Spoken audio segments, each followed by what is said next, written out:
as part of its effort to strengthen bilateral relations with the United States. This was revealed during a visit by the mayor of Houston, Texas, Mr. Sylvester Turner, to the Ministry of Aviation and Aerospace in Abuja.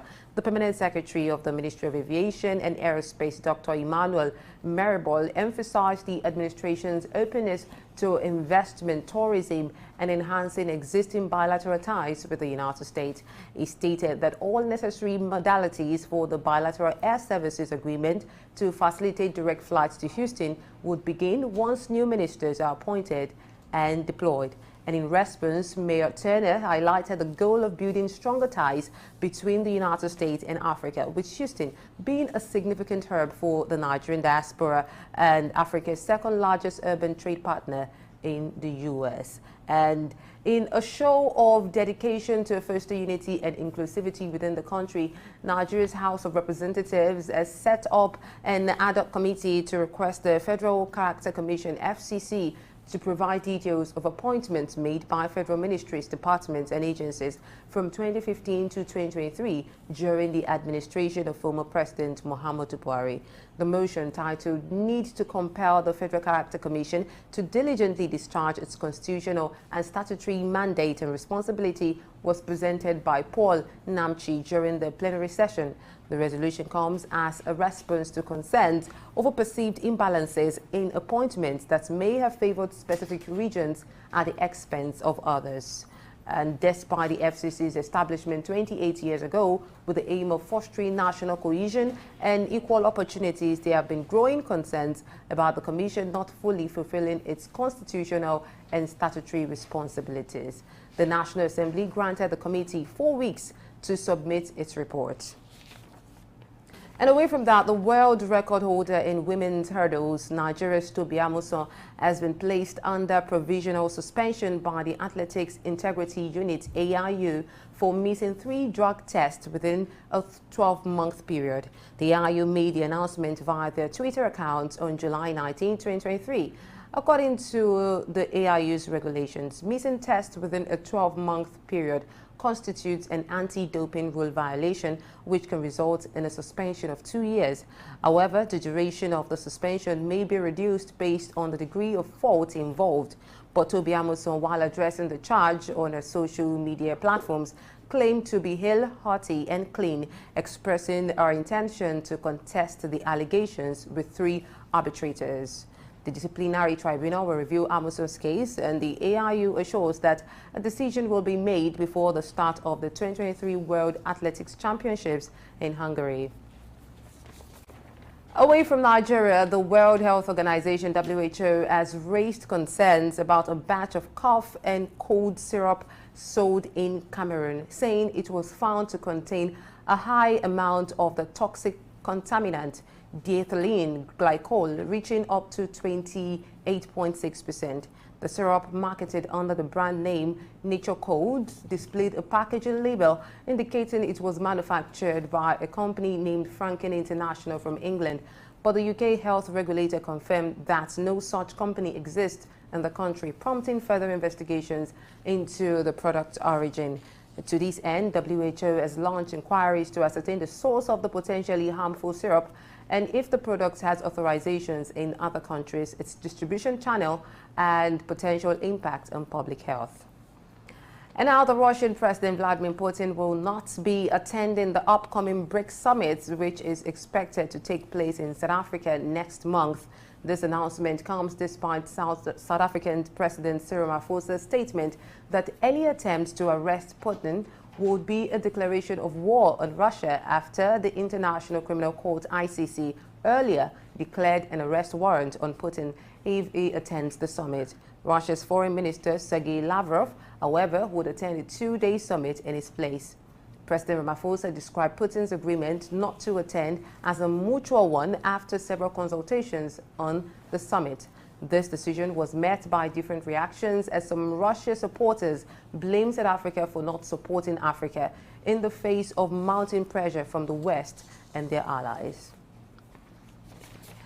And UK's inflation rate has dropped sharply to 7.9% in the month of June. This is the lowest or slowest in more than a year, taking some pressure off the Bank of England to keep raising interest rates sharply. According to the Office of the National Statistics, consumer price inflation growth rate was its lowest since March last year, but remained above the pace of price growth in many other big, rich economies. Some economists had projected that the consumer price index CPI rate in the 12 months before June would drop to 8.2% or 8.7% in May, moving away from October's 41-year high of 11.1%, but still far above the Bank of England's 2% target. Also, economists polled by Reuters had expected core measures of price growth to hold at 7.1%, while food prices inflation slowed to 17.3% from 18.3% in May. Similarly, the Bank of England is expected to raise interest rate for the 14th time in a row on August 3, having already increased its base rate to 5% in May from 0.1% in December 2021. This is because the UK's Finance Minister Jeremy Hunt, Prime Minister Rishi Sunak had earlier this year promised to halve inflation by the end of 2023 before the national election expected in 2024. Now, away from UK inflation, car manufacturing company Tesla has asked the local authority in Germany to make changes to its factory near Berlin as it makes move to become the largest car factory site in Europe. Tesla made this known after a question and answer session on the expansion application documents published by the local Environment Ministry and Water Authority, showing the changes Tesla plans to make in the plant. According to the plan, Tesla plans to double capacity to 1 million cars per year and 100 hours of battery production, making it possible to produce more cars than Volkswagen, Wolfsburg's headquarters, which had a capacity to produce 800,000 but only produced 400,000 cars last year. The document, which will become operational in 2024, states that Tesla also plans to build a battery cell test laboratory and extend water recycling in one of the 3 stages of the changes. For the sake of the expansion, Tesla plans to recycle 1.4 million cubic meters of water rather than using any additional water capacity it is planned to use. But Tesla has encountered delays to the planned opening date for the plant after a number of objections were filed by the locals, specifically over environmental impact and water usage. And now to the U.S. In a move it hopes would prevent Iran from cutting power in Iraq during summer, U.S. Secretary of State Anthony Blinken has signed a 120-day national security waiver permitting Iraq to pay such monies in a non-Iraqi banks in a third country instead of making the payment into a restricted account in Iraq. Any monies deposited into this non-Iraqi account, which will be restricted and require permission from the U.S. for Iran to get access to them, should only be spent on humanitarian purposes. Iran has in the past pushed Iraq to seek permission from the U.S. to release such funds by cutting natural gas exports to Iraq, limiting Iraqis' ability to generate power, forcing electricity cuts. The recent waiver was expanded to allow payments to banks outside Iraq at the request of the Iraqi government, with the hope that some of the pressure on Iraq from Iran would be passed on to other countries.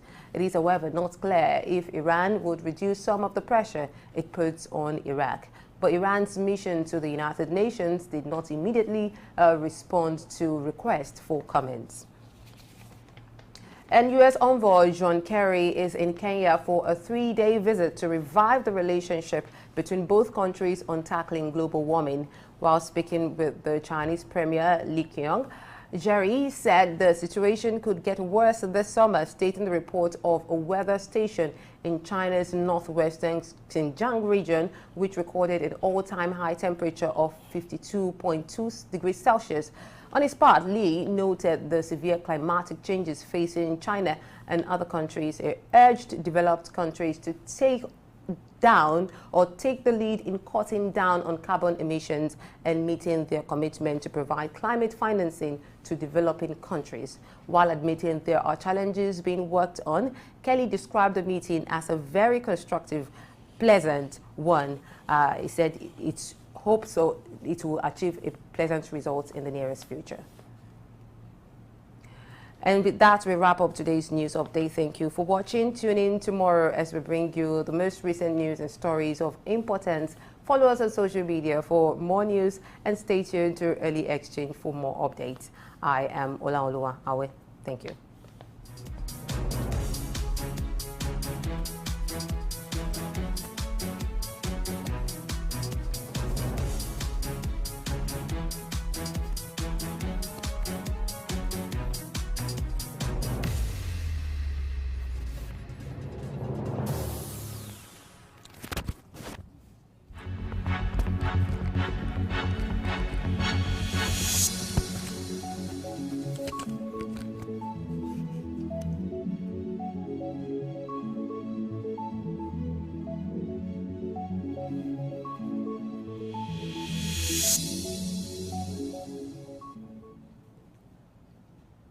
Thanks a lot for the news. Now let's begin to look at some trending matters that you heard during the news. So first, let's begin with the House of Rep asking the Federal Character Commission, FCC, to provide details of appointments made by the federal ministries, departments, and agencies from 2015 to 2023 during the administration of former President Buhari. Now, this is coming from perceived imbalances in appointments that may have favored some regions at the expense of others. All right, now we know that the FCC was set up to ensure national cohesion and equal opportunities.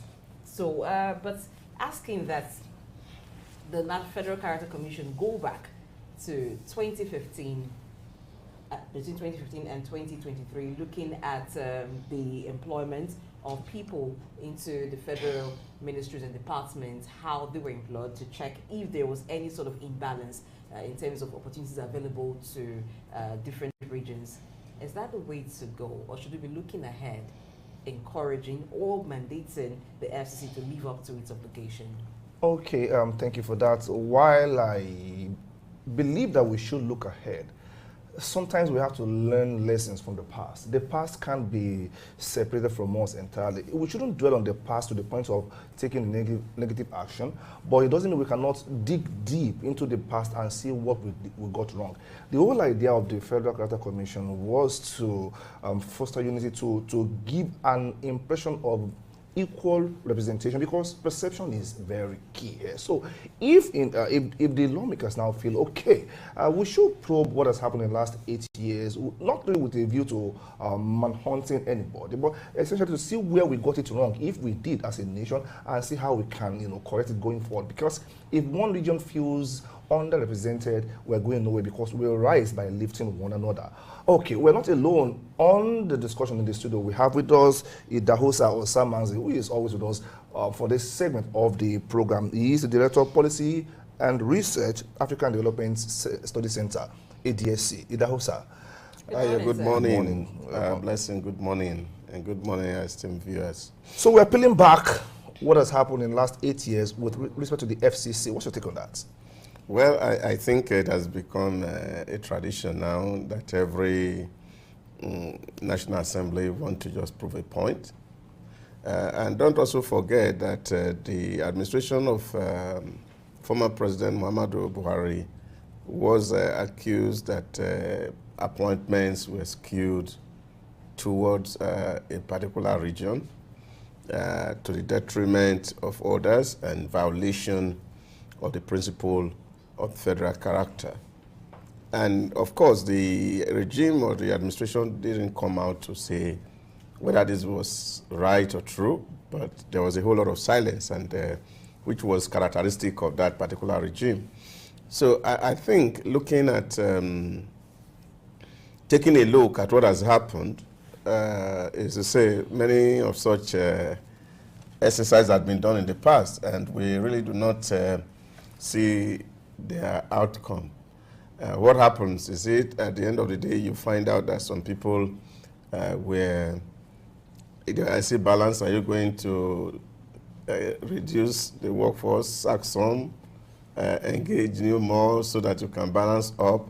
All these are issues that have to be spoken to in the days and months to come, depending on the outcome of that inquiry.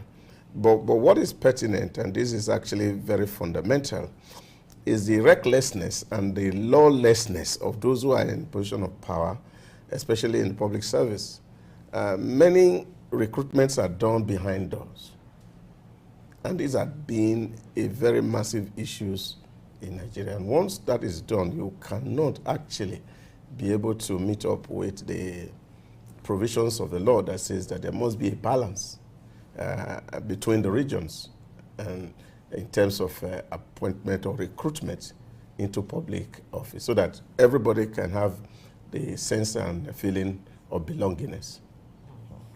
Now, let's move now to another matter, as the federal government has expressed its commitment to establishing a direct flight from Nigeria to Houston, Texas, as part of its efforts to strengthen bilateral relations within the United States. For me, I think that's good for travelers, having to, if you have a direct flight connecting you from Nigeria to the U.S., not just the U.S. to Texas. So, because some people have to get on transit flights, and Yes, it's time wasting and it's inconveniencing. So I think it's good that we have a direct flight. But how much of bilateral relations that will foster? Because either way, people will still find themselves to where they're going to, which is the aim of this commitment. I really do not know. Well, the, time will prove, and time will tell what degree of bilateral commitment we can have from there. Yeah. But I do know that Nigeria shares cultural diversity in common with Houston, Texas, there, because that state is, I mean, is meant to be the most diverse in the U.S. They have what they call slab cars over there as part of their car culture, which is known globally. Slab is actually an acronym for slow, loud, and banging, which was, it's just a set of refurbished cars that, you know, typify the ostentatious lifestyle of the 70s and the 80s. And you even have a lot of classical theaters. In Houston, you have a lot of concert points. So we share those in common on a lighter note. But, you know, it is very early in this particular administration, and we need to, you know, foster as many bilateral partnerships with countries that can, you know, leverage us as possible. And this is not really a bad thing, because when you save time for travel, you are saving a lot of, you know, resources, both energy and fund. What do you think? Well, I think issues of international travels, there are a whole lot of things that one would need to look at when you talk about going bilateral with another state. The question to ask here is, maybe the Nigerian Air will eventually be in operation to do that direct flight. Otherwise, you have to also find maybe a partner airline from Houston. They'll be flying Houston to Nigeria depending on the flight. Don't forget that nations that set up airline, they do it for profit. And there's a whole lot of business around airline, and that's why transit is it. If you have to fly by Ethiopian airline, you have to first land in Ethiopia.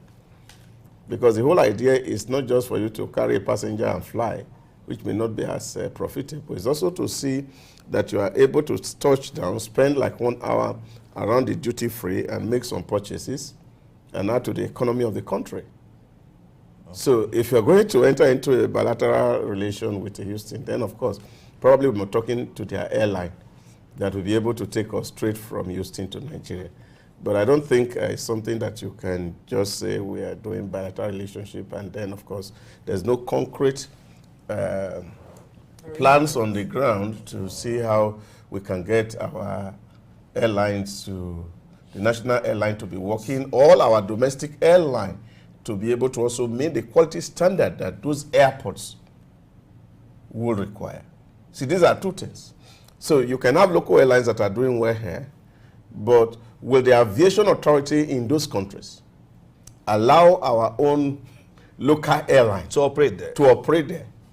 So these are issues that had to be unveiled and unfolded as the days go by based on these pronouncements of government. Okay. Away from Nigeria, one other issue that came into the news, the problem is the issue of the World Health Organization raising concerns about a batch of cough and cold syrup sold in Cameroon saying it was found to contain a high amount of the toxic containment diethylene glycol, which is up to 28.6%. Of course, it is said that it has a label addressed to England. It has been debunked that there is no such drug or no such company in England. But you see, the issue of fake drugs, substandard drugs, drugs with contamination being syndicated. We know that yes, sometimes people remove they package something else into containers and they create, but it is easy to create bottles, labels rather, and you say okay, it's come from this, and that is feeding into the fact that many people in Africa still patronize what is perceived to come from outside because we believe that there's a particular standard there. So if it is now said to be false, then it's sad that Africans are doing this to them. So if it is false indeed, that it is not existing anywhere in England, but if it is, we hope that WHO will do the needful, as they have actually started the investigation into it and see who are responsible for it, because it's a crime against humanity to sell. Well, for the WHO to come up to say that they haven't found any company in the UK which manufactures that product, it's an authority, it's a World Health Organization, so they may have done their checking, they may have done their investigation. What is it they're checking for other countries to find where the source of the drug came from? And I think is one thing that we must begin to look into. NAFDAC, I'm speaking about NAFDAC now in Nigeria. We do not have to wait for the World Health Organization to find something like that, or to find a drug in Nigeria that has the label indicating that it is manufactured from maybe a country outside of Nigeria, but it's not true. We find that happen a lot. A lot. You know, the other day we're talking about health. We mentioned that because of the perception, like you said, that, oh, because it's coming from foreign countries, so the quality is guaranteed, that we have influx of drugs coming into Nigeria, but we cannot actually authenticate how genuine they are. Even when they have barcodes, how can you be sure that the barcode was not created by those who had faked the drug? So I think it's time we begin to strengthen our local manufacturers of drugs. Because of different kinds of drugs, we have companies that have gained license in Nigeria, in Africa, that can produce those drugs. But because we do not believe the efficacy of those drugs, we want to patronize the ones that carry foreign labels. So I think it should not be a thing left for the WHO alone. It's even far that the WHO had to get involved, because Cameroon should have, or they have, their own national agency that is responsible for the monitoring of food and drugs. So I think it's a kind of indicting that it's had to come from the WHO. Well, when they have maybe not so much of indictment, because WHO is the global body that is responsible for monitoring health across the world. Yes, I understand the fact that the local authorities in Cameroon should also have made an attempt. We have no idea where the tip-off came from in the first place. You never know whether. You see, there are a lot of dimensions that one can take to look at this particular news item. The first is to also say, is WHO actually not trying to blackmail Cameroon? We have to also be very careful about, because you see, these are issues that has to do with human health. We don't know the level of conversation that WHO is having with the authorities in Cameroon on these issues. So it's not just enough to say you want people, because this actually could be drugs that are manufactured, or it may not even exist in the first place. So we don't know. Are you saying this could be a smoke screen? We don't just know. And so we have to be really very careful. But again, I think these multilateral agencies should also know their limits and boundaries in terms of dealing with sovereign nation. Cameroon is an independent country. If you have to make such announcements, you have to do it in collaboration with the state authority in Cameroon to let them also be aware. It's not just warning the whole world to say, oh, there are fake drugs coming out of Cameroon. And that is one. Number two is that, of course, again, like what people call the colonial mentality in Africa, to always believe that what comes from the West is the best is also a very fundamental problem for us. Maybe probably because of the way they are packaged or things like that. So that's why it's actually you see people, they make local things here and they want to put a foreign label on it. Because we have a taste for something that is foreign, which is actually the biggest challenge that we face as a people. Because at the end of the day, we have become markets to Western products and we don't patronize our own, and our industries are closing down. And we're crying unemployment, crying poverty, enriching the country of the West. And the third thing that I'll also speak to this issue is the issue of values. Issue of values.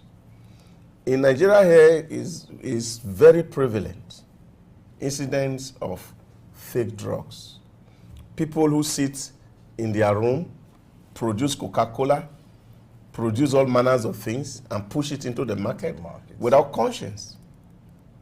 These are also issues that one need to also address because we have a lot of people, especially in the black country, that are without values. And so they can do anything just to make money. I think it's also to speak to the conscience of these people that they should have respect for human life. Not just about themselves alone, but to also value the life of the next neighbor.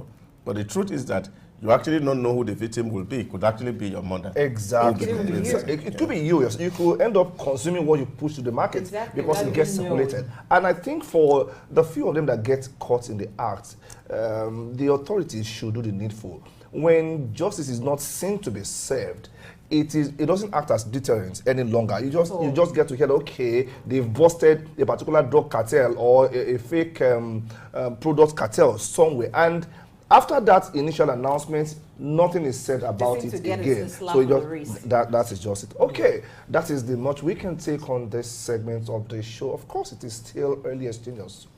Let's run a short break now, and when we come back, we start picking the real issues we're discussing for today. Stay.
All right, thank you for staying tuned to Early Exchange. Now let's begin to look at one of the issues in focus this morning, and that is the Jackba syndrome. Okay, this time around it has happened when Tedford, in his line of duty, being the agency that is responsible for the collection and managing of taxes for education.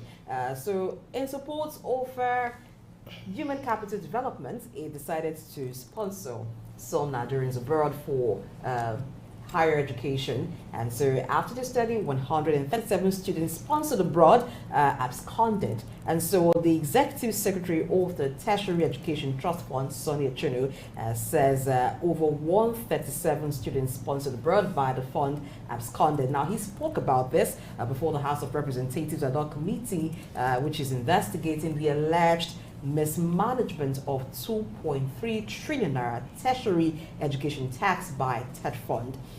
So, before we begin to look at other details, students who were sponsored on scholarship by TED Fund for higher learning, higher skills development, after their training and after education absconded. First of all, that speaks to unpatriotism. Well, I don't even want to look at the unpatriotic part of this conversation first and foremost.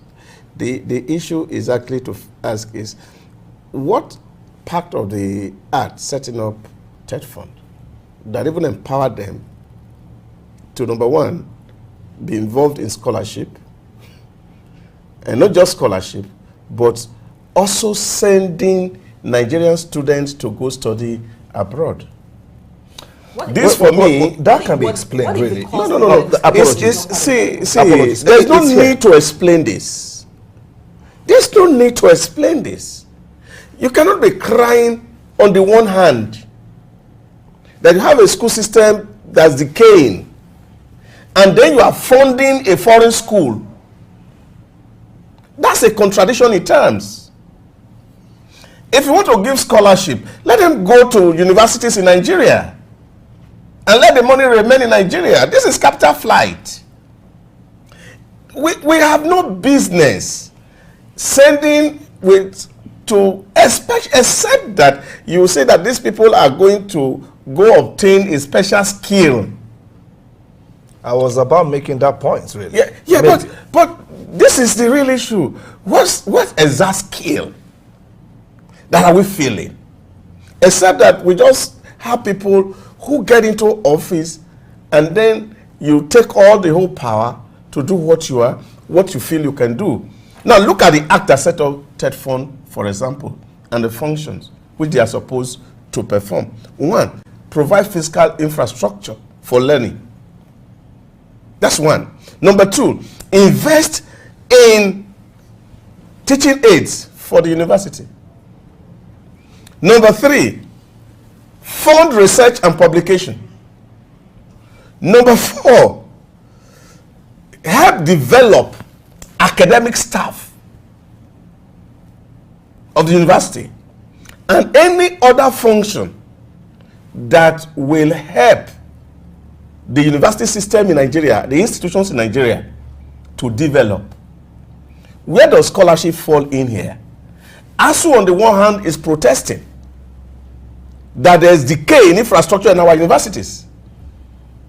And then we have this pool of money and we are looking for a way to spend it, and the only way we can find to spend it, I'm not against the idea of the scholarship. What I'm against is the idea of even sending Nigerian students to go read abroad. Okay. The point is noted. It's well made. I even have a different perspective on this.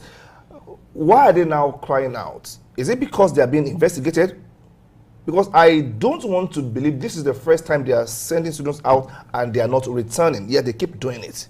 Now they are under public scrutiny. There is torchlight on them. And now one clear way to explain themselves out is, okay, we send them out and they are not coming back. That is number one for me. And back to what you said, yes, granted, maybe powers that be overstretched their power and didn't follow the act to the letters, accepted.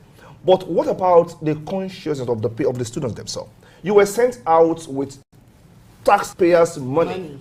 Money was collected from companies that are resident here in Nigeria to send you abroad, whether that is in alignment with TED Act or not. But then you went there and you believed, oh, I would rather stay here. That is low. I think it's encouraged because there haven't been punishment for it. Because when efforts to appeal to conscience fails, then punishment should come in. I do not want to believe this is the first time students who have gone through a scholarship like this maybe by third fund, sponsored by third fund, or any other body, have absconded. So knowing that this could happen, what measures did third fund take to forestall it from happening?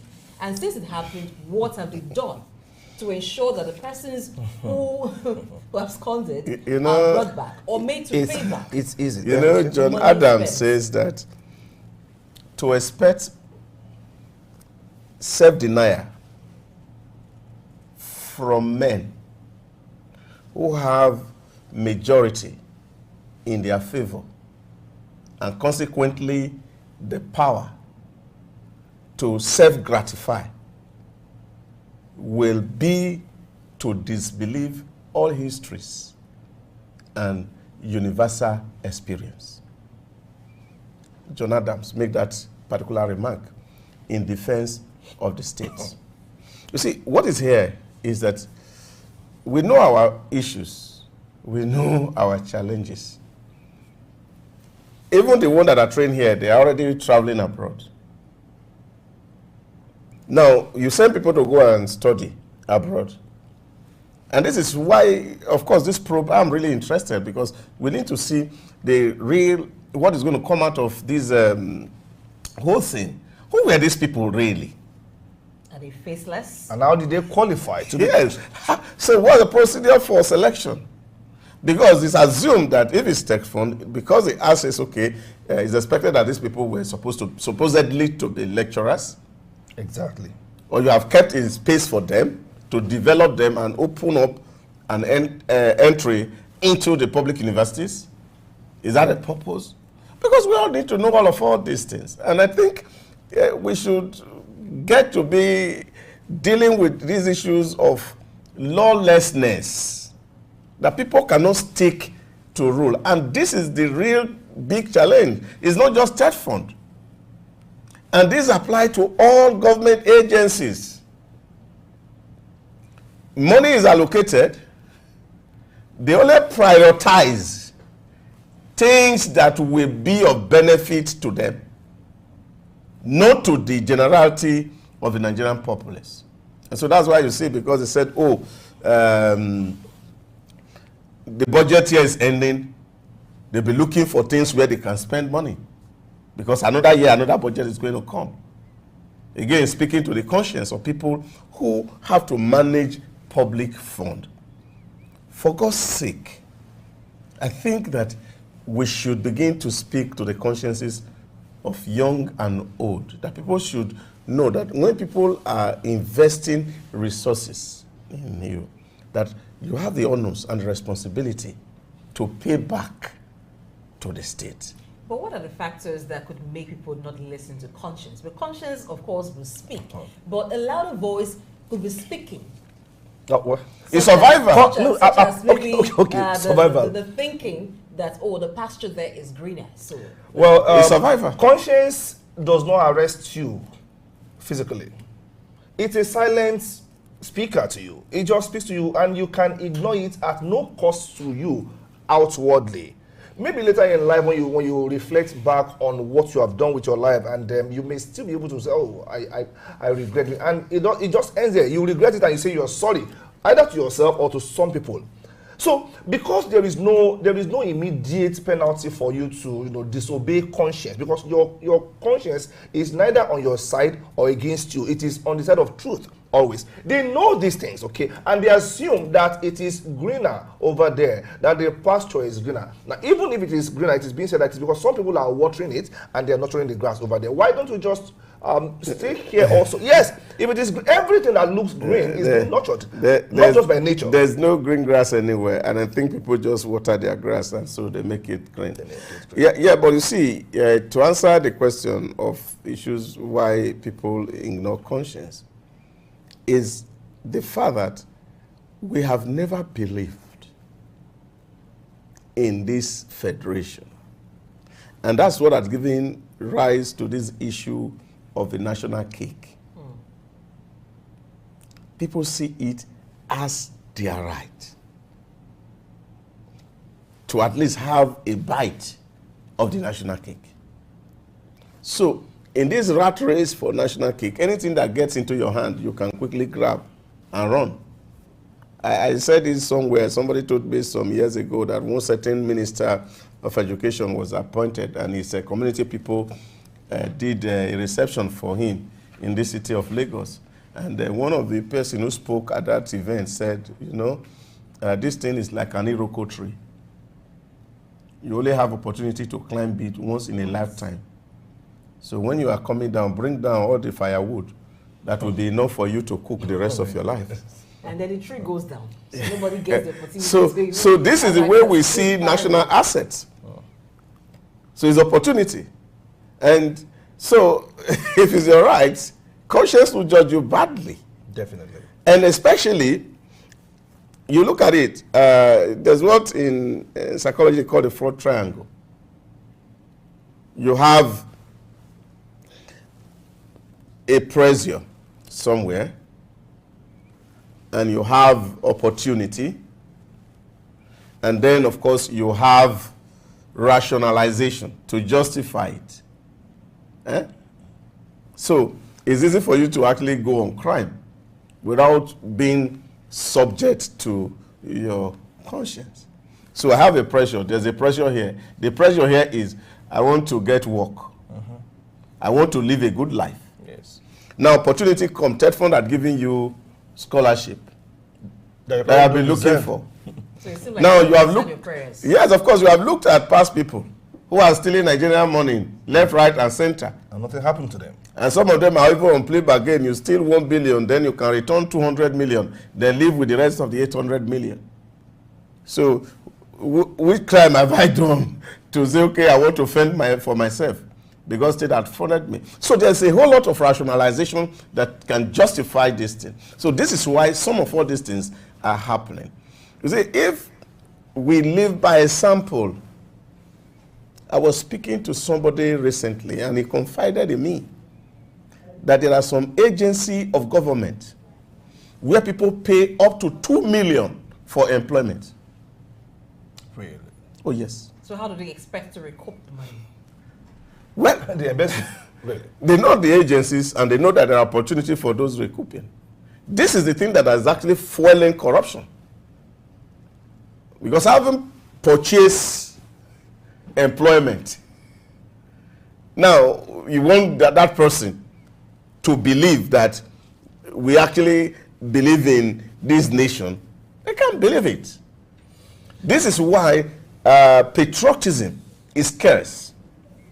This is why nationalism is not anywhere, because people don't believe in the state because the way the state actors behave. Okay, we are always quick to point fingers at leadership in matters like this. Of course, the first finger we pointed was to those who gave the scholarship in the first place. But I think followership has its own problem, because if you don't have corrupt followership, it may be very difficult for leadership to be corrupt, because they need some kind of partnership with you.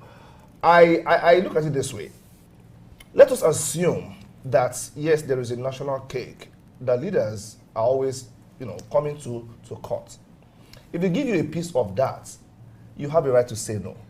But are you strong-willed enough to say no in the first place? I respond to you using this analogy. They say the family is the first place of learning. Definitely. Children learn by what they see. Definitely. So the relationship between the follower and the leadership is like the parents and the children.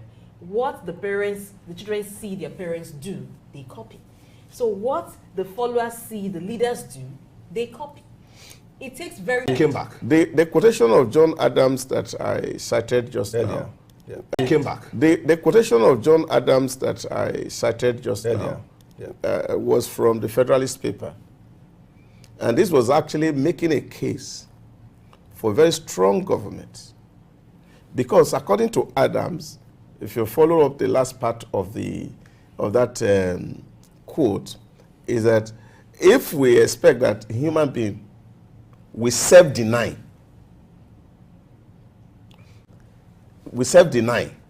when they have majority following them, and they also have the power to gratify themselves, it is to disbelieve history and universal experiences.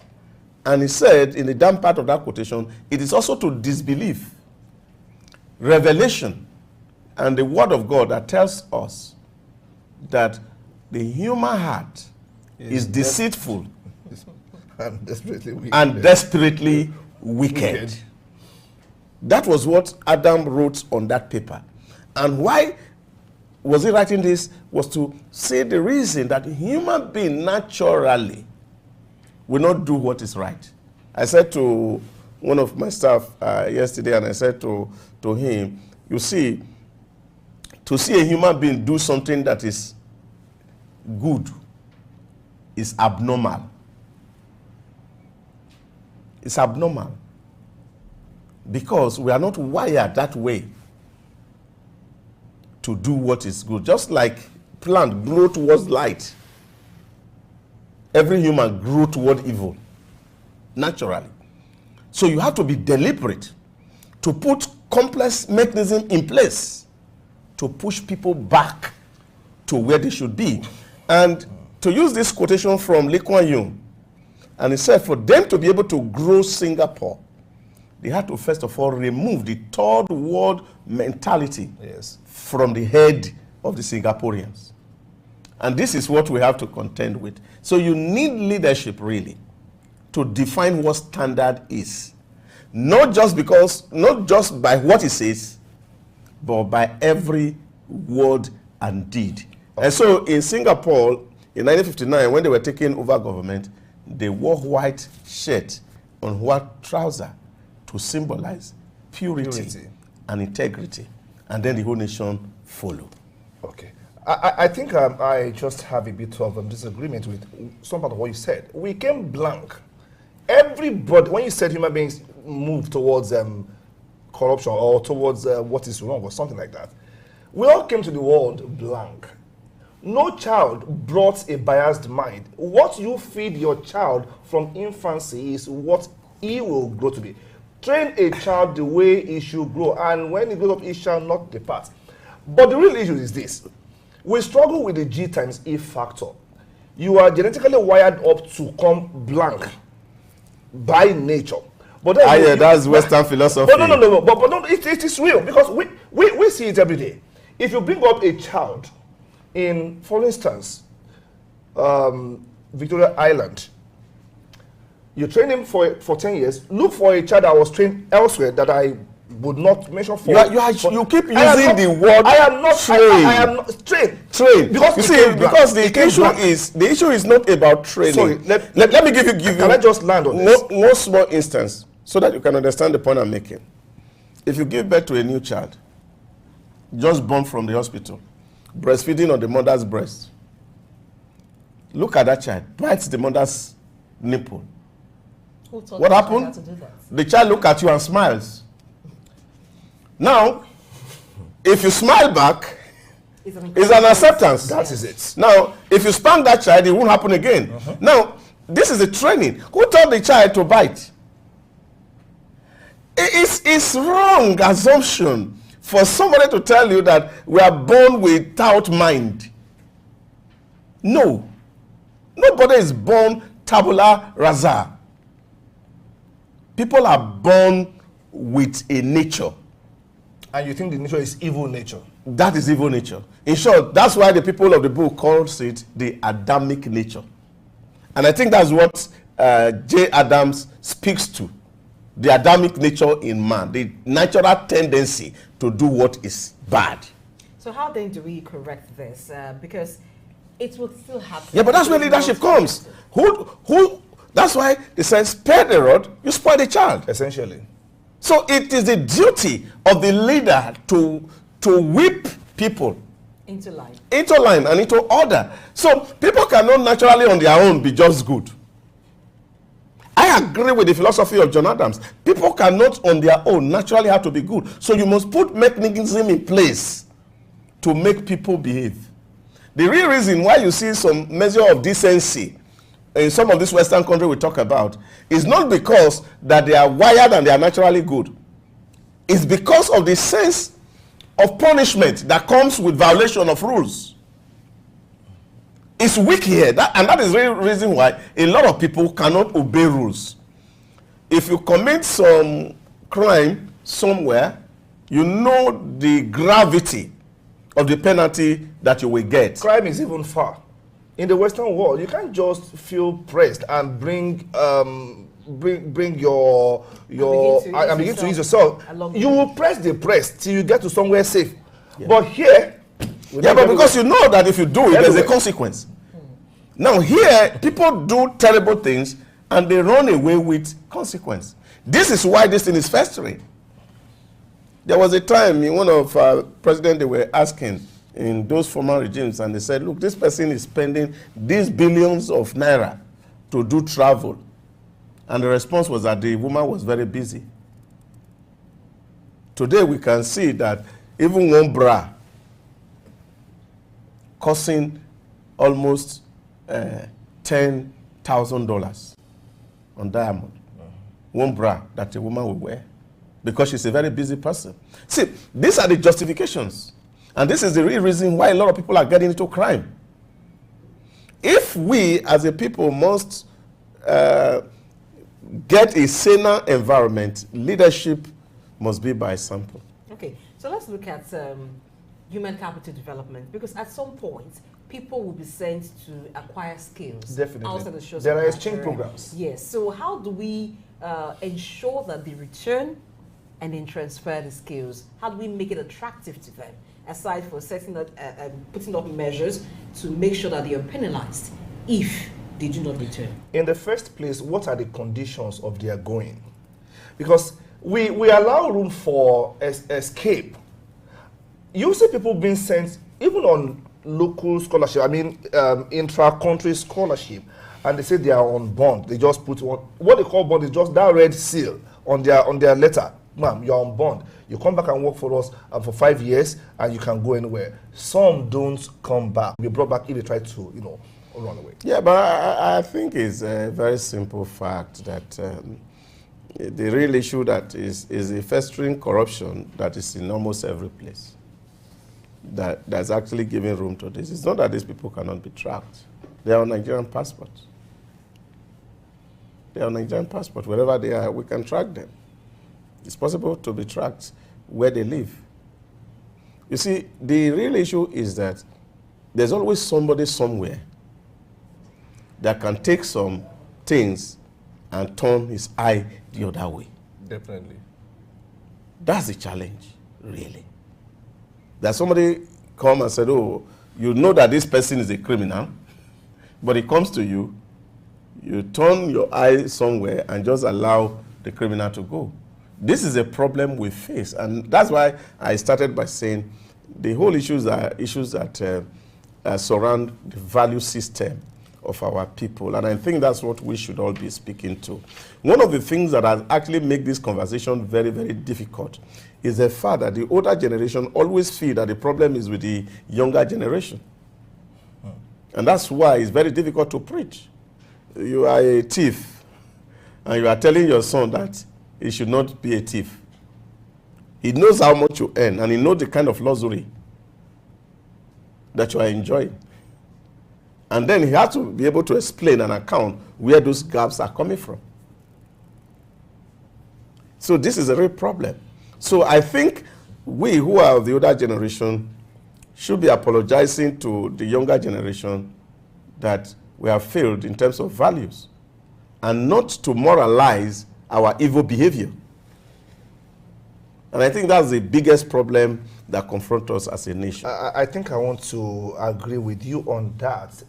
There are parts of the values of the older generation that we have to codify and pass down to the younger ones. We are not all bad 100%, but there are critical issues we need to sort out, really. I agree with you that, yes, they've moralized them corruption or their own misdeeds, and they believe, okay, it is our onus to, take the right values, do what I say, not what I do. Should that be all in classrooms? Yeah, it shouldn't be classroom alone. And I think that is because, again, the act didn't really say what fraction of that revenue should go into fiscal infrastructure, what fraction should go into research, what fraction should go into human capital development for academic staff within the universities. But you see, the people who manage TED Fund, the bureaucracy around TED Fund, we don't know to what extent they actually go to the university to see what are the real infrastructure needs. What are the research and publication gap in this university before granting some of these things? So this is the real issue. And I think really investment should be more in research and development, because we need R&D if we have to jumpstart our development. Okay, thank you, Idausa, for the brilliant analysis on this issue of TED Fund and scholars not returning to their fatherland after spending the collective money of everybody back home. It doesn't do us any good, because truly the grass is not greener anywhere in the world. You make it as green as you can make it, or as you want to make it. Listen, we'll go on a quick break. On the return, we shall be looking at the proposed program that the federal government wants to put in place to cushion the effect of fuel subsidy removal. Don't go anywhere.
President Bola Ahmed Tinubu administration have been consistent in engaging Nigerians.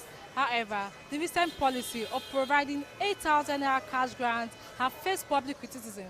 Some have expressed concern, stating that the intervention may not address the challenges faced by vulnerable Nigerians, questioning the transparency of government cash grant initiative. We take to the streets to get the people's reaction. In response to the hardships caused by fuel subsidy removal, President Bola Tinubu's administration proposed a monthly cash grant of 8,000 naira for 6 months to support 12 million vulnerable households funded by the World Bank. However, due to the public criticism, the president ordered a review of the initiative. Concerns were raised by organized labor and the public about the grant's effectiveness and transparency. I believe it's not transparent. Reason being the fact that in Nigeria, when you have somebody, put somebody in charge of a initiative like this, the first person that the person will look at those his family and look at people that are best friends to also meet them before they now begin to give it out to those outsiders, preventing those that actually need it to have access to this thing. The system is not even transparent. If you look at it very carefully, it's not transparent because what the subsidy itself can bring to government purse is bigger compared with 8,000 naira. So if you look at it, the difference is just too wide to be compared as transparent. Yeah, to me it's transparent because to the previous governments, we no see this something like this before. More reason which government say won't appreciate, say okay subsidy dey, say won't appreciate okay the poor masses. Which government don't come out to make reason true say okay 2k sef, say yeah take government just give you 2k. We should appreciate little things now and so that we can get more. To be sincere, me I don't have any problem about it. I'm okay with it because no government don't come out say okay fuel no dey, yeah say una no just get fuel, ma just give una 2k, una use am buy cab, say I just use am say una no vex. No dey now. No, it's not transparent. It's not, because that 8,000 you have to reason it out. Even if they said they will offer at 8,000 to we the masses, that 8,000 it won't reach everybody. It's not everybody that will see that 8,000. As it stands, and maybe me at this story here, now the 8,000 why I get be that. Because I know most of us won't see it, we won't even be able to smell it. So to me, it's not transparent. In conversations with cross-section of Nigerians, some suggested an increase of the stipulated amount. They also emphasized the need for transparent distribution to ensure effectiveness. The only alternative solution that I believe government can take first and foremost is to look at how they can also probably they increase it, or better still, they link it to the baby people on BVN so that they can appear physically, so that the rightful people that are entitled to this thing can access it. But even looking at it, that 8,000 naira can even take care of the poor masses, transportation and other things. Those are things that you consider to actually show that this thing is authentic, so that you don't have some ghost people who are appearing, ready themselves to collect this money, while the main people that need this thing are actually suffering.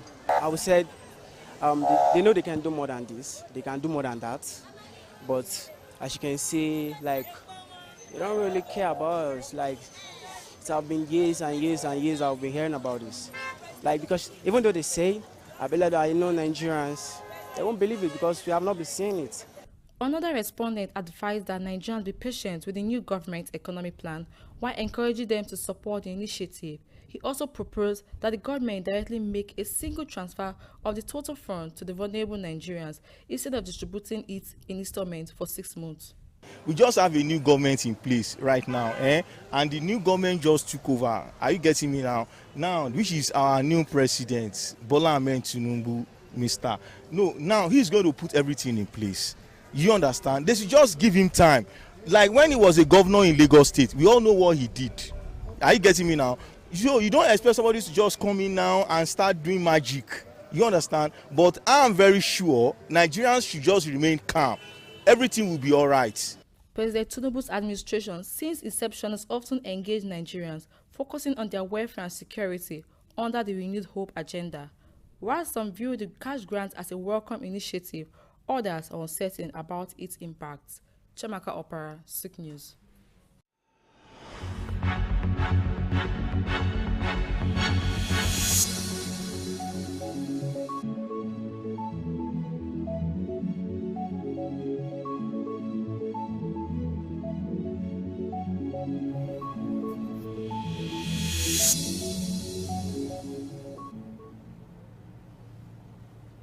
Thanks for staying tuned to Early Exchange. Now, like you saw in that report put together by Amaka Opara, following the removal of fuel subsidy, the federal government had proposed to implement a conditional cash transfer of 8,000 naira for 6 months to 12 million households of poor Nigerians to cushion the effect of the removal of fuel subsidy. But due to public criticism and concern, President Tinubu has asked for a review of the 8,000 naira conditional cash transfer, and also asked that the full palliative package be unveiled. So some days ago, we looked at the 8,000 naira conditional transfer that the president proposed to implement. But there's an update to that, which is the review of the conditional cash transfer. And he has also asked for an immediate release of grains and fertilizers to 50 million farmers and households, and the unveiling of the full palliative package. Let's look at reviewing the conditional cash transfer. But first, let's make you know that we have with us in the studio Director Policy Research and Development, Federal Watch Limited, Sam Orojo. Good morning, sir. A pleasure to be here. Good morning. Welcome to the show. Some days ago, we looked at the proposed conditional cash transfer, which the president has asked to be reviewed. How will that review attend to the issues that made the conditional cash transfer criticized? Some of the reasons people criticized the conditional transfer was the transparency and effectiveness of the 8,000 naira that was to be paid to 12 million households every month for a 6-month period to cushion the effect of the fuel subsidy removal. But reviewing that, will it address these issues? Thank you very much indeed. I think I have issue with the concept of palliative. First, we need to address that.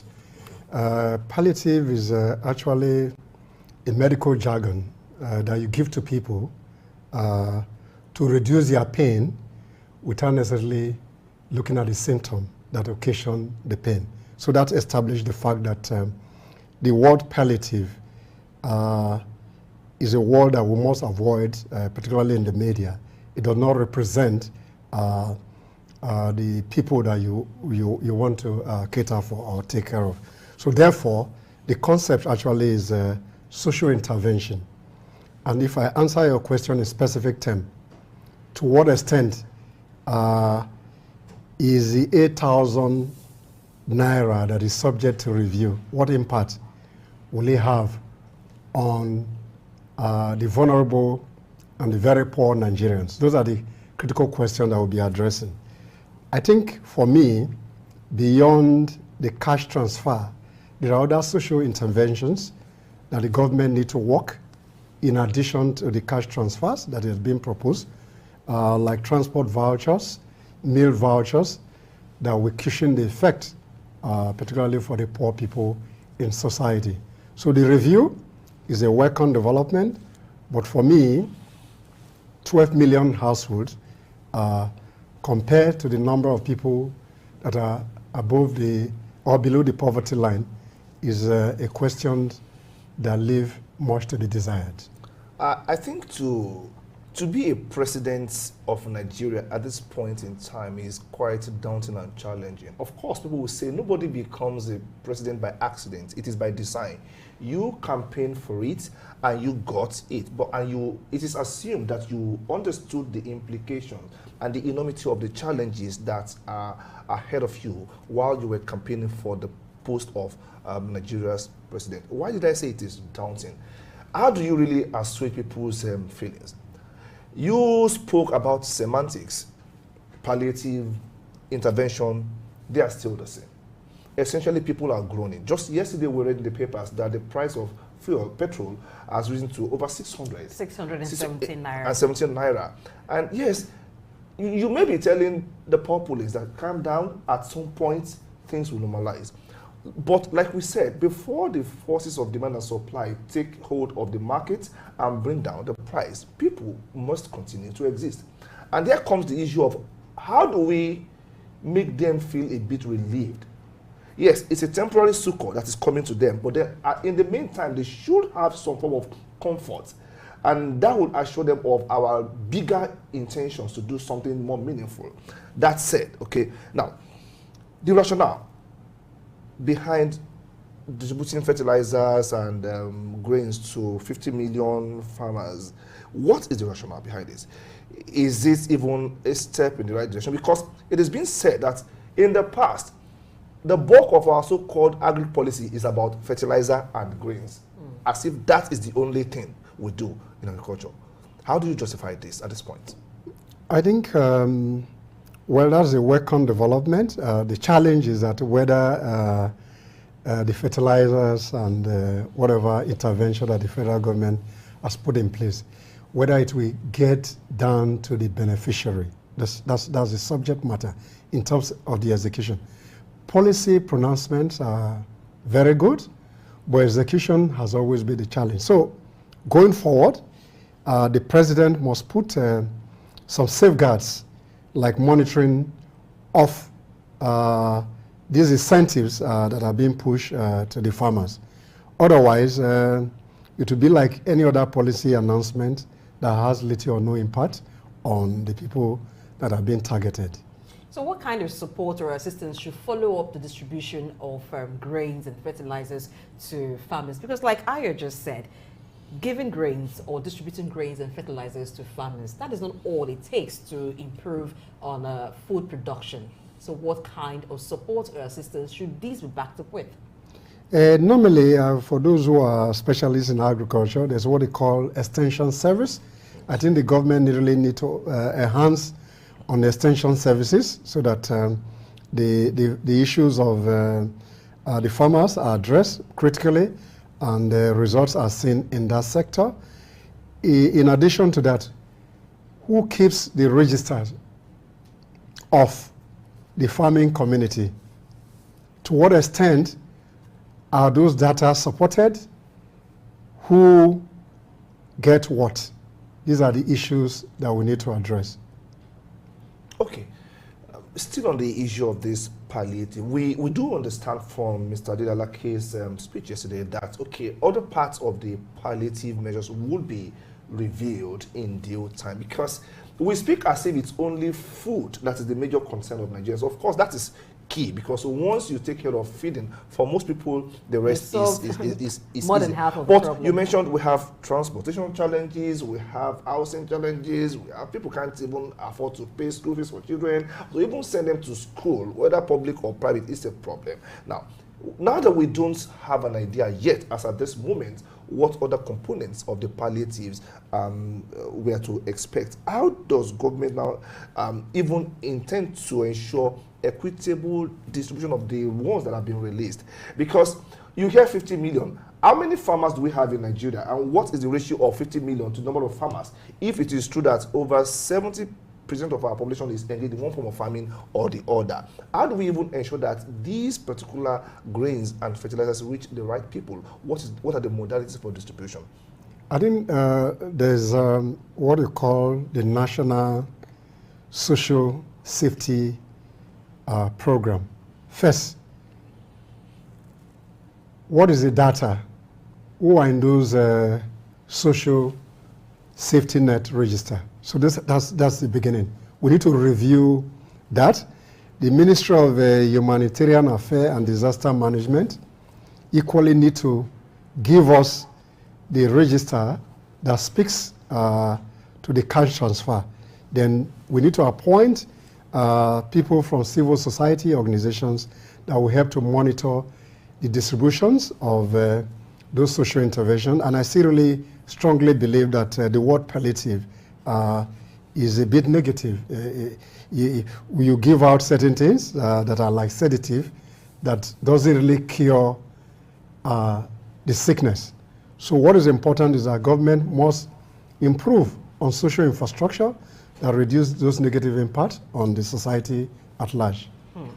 Now, going to one part of the palliative package, which is the conditional cash transfer, it has been reviewed, not totally ruled out, but just been reviewed. And from the reports we watched, some are asking for an upward review of the amount. It shouldn't be 8,000 naira, but something more. Is that feasible? And even if it is feasible, does it defeat the purpose of subsidy removal? It's like taking money from somewhere and putting it in another. No, I think the issue is that the subsidy removal has come to stay. But what is important is that do cash transfer really resolve the issue of the poor in society? That's a 1 million naira question. But what is important is that, like you said, that's supposed to provide some little succor for like 6 months. maybe people are able to adjust in terms of their earnings. But what is important is for government to create an enabling environment. What a colleague called the business of government is to be a facilitator to improve on the private sector so that they can generate more employment. And once there's more employment, people will earn and the economy will expand accordingly. And the impact of this fuel removal will be seen over a period of time, not to really have much impact on the people once the economy is really working. So that's the importance. So government must improve on how we can expand the scope of the economy. The ease of doing business must be improved upon, and attraction of foreign direct investment will help to cushion the effect of the fuel subsidy removal in the long run. Even the private sector is groaning under the weight of the subsidy removal, the proposed hike in cost of electricity, and so on and so forth. And this is the same constituency we're reaching out to, calling out to join forces with the government and promote and create more jobs for Nigerians. I think we're all in this together, and it's just it looks more like a dilemma at this point in time, and we need a measure of clarity. Okay, when the government announced 8,000 naira cash handouts to some people, and it was flogged in the public space, and they went back. It is under review. It would appear that they came out unprepared, really.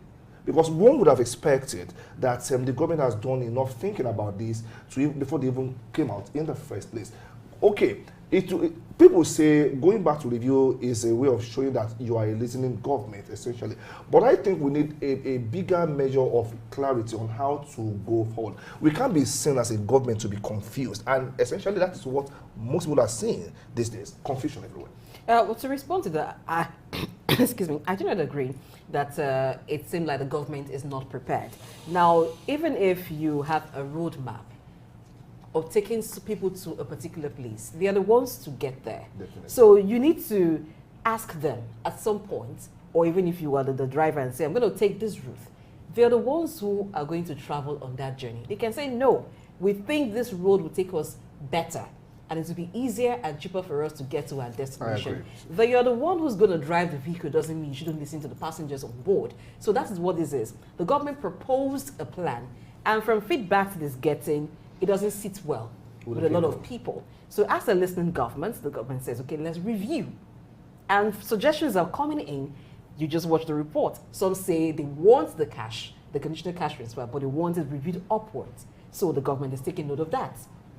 Some will say, okay, fine, we'll buy into the distribution of grains.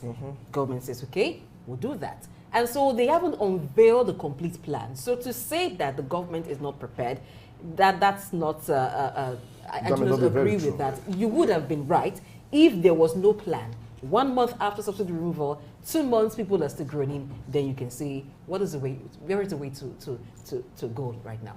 Okay, so I'd like you to speak more to the role of stakeholders in collaborating with the government. Because you actually hinged on this. Because we really can't leave the government alone to this. According to what you said there, yeah, you said the government should provide enabling environment, but that takes time now. Now, in this particular discourse, what kind of engagement should the government be having with respective stakeholders in the private sector and so on and so forth to ensure that we're able to come up with something, a plan of actions that will, yes, in the immediate, calm down frail nerves, at the same time create a clear pathway for complete, ease of the burden. What kind of collaboration are we looking at here? Apart from, okay, let us employ more people that we all talk about like a cliche. I think the entry point for me is that government needs to engage more with the organized private sector.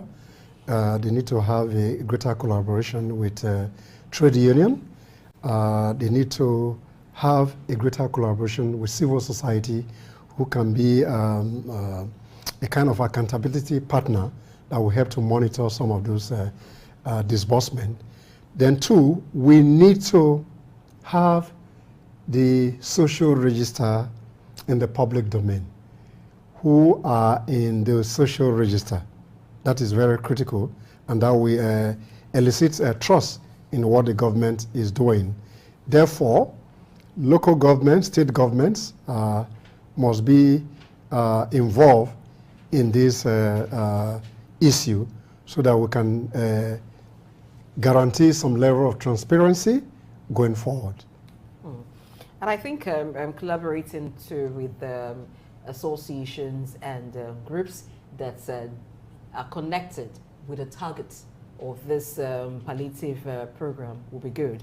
For instance, the Farmers Association, this will help identify who farmers are, and there are also bodies that the government can partner with, maybe religious bodies at this point, to identify those who are actually vulnerable and who are in dire need of this palliative measure, even though Mr. Sam doesn't agree with the use of the word palliative, but that's what the government calls it, and so that is what it is. We're going to break, but this time around, it is not just a break, it is to give you more motivation. Recall that we started the show today with motivation, so let's just say today is going to be a great day after hearing from us, and now you will hear from Austin Okere. Trust that your day is going to be fabulous because your mind will be set in the right way to go.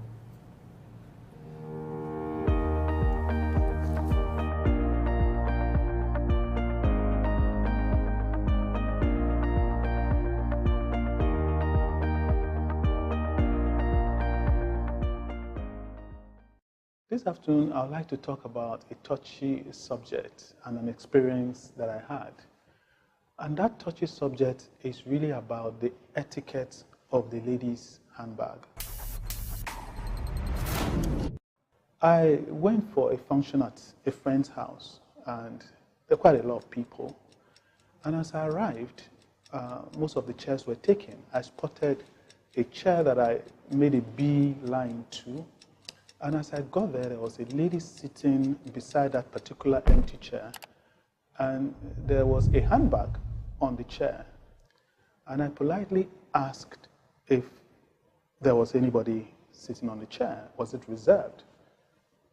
She first eyed me from top to bottom, and she said no.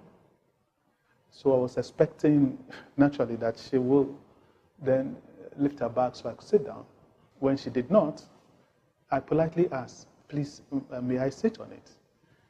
Very reluctantly took the bag and continuously stood up to just make things uncomfortable for me, passing drink over my head, and I got a message, and so I stood up and left the table at the particular chair.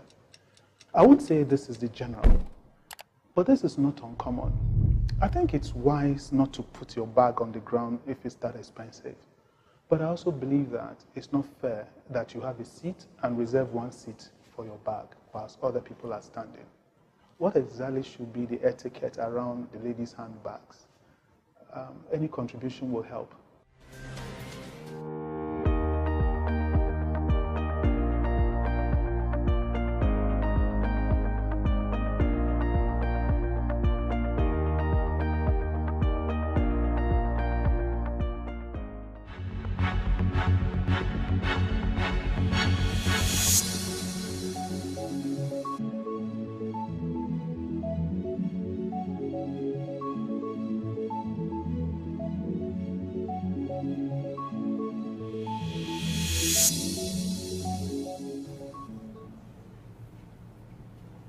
Welcome back. The show is still early exchange on sickness, and we're still discussing about the government's palliative and the various intervention programs that the government of President Tinubu has to cushion the effects of the removal of fuel subsidy and the accompanying pains. It's about pain points. It's about addressing those pain points. Blessing. Yes, of course, it's about addressing pain points, and the pain points is what people are talking about. Some want money, some would want it in other forms. So I think the government should do more of listening at this point, should engage more to try to get feedback from people. What would they prefer? Because like the analogy that I gave, using the bus driver and passengers, yes, you need to ask them, where would you like to go? At this point, what route would you want us to go through getting to the destination? Now the question is, where are they getting the feedback from? Because these are decisions that pertain to the local people. I mean, the people at the grassroots.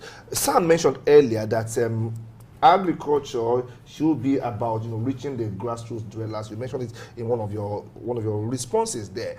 How well are they reaching out to the people concerned? When we talk about policy shaping at their level, is it not just a matter of some big shot somewhere using textbook theory to come up with ideas that they think can fly? But we are talking about giving succor to people in the local, in the villages here and there, like those who want to ride from the villages to the town. Who are these talking to? Are they talking to the right people in the first place, sir? Well, that's a big question that I may not be able to provide an answer because, based on because I'm not in government. But I think that from the local government, you have community development associations, and they have a register with the local government. You have various kinds of association. What is important is that to what extent are these various stakeholders involved in the policy process and implementation. Therefore, for us to have a better outcome, I think stakeholders must be engaged in trying to reach out to the vulnerable and the very poor in society. So whatever register they have currently or that the previous administration used for Shwapi, trader money and all the likes, what is important is to go back to the drawing board with a view to seeing how we can have a greater result from this initiative. Our drawing board must be very full now because every time Nigeria fails at something, we are set to go back to the drawing board. You fail in sport, go back to the drawing board. You fail in agriculture, go back to the drawing board. We have a very busy drawing board with a lot of red marks here. Failed here, failed there, failed there, failed there. Okay, that is just on a lighter note. Now, transparency is a key issue. We have had policies in the past like this from previous governments. And people don't seem to, part of the arguments against this cash transfer is that it is just going to enrich some people's pockets. That the real people who are bearing the brunt will not get it. How do we tackle transparency in policy pronouncement and execution? Maybe you want to answer that. Yes, I think I mentioned earlier in this conversation that for government to have some level of credibility and accountability in this process, you need to have external people involved in the policy deliverable.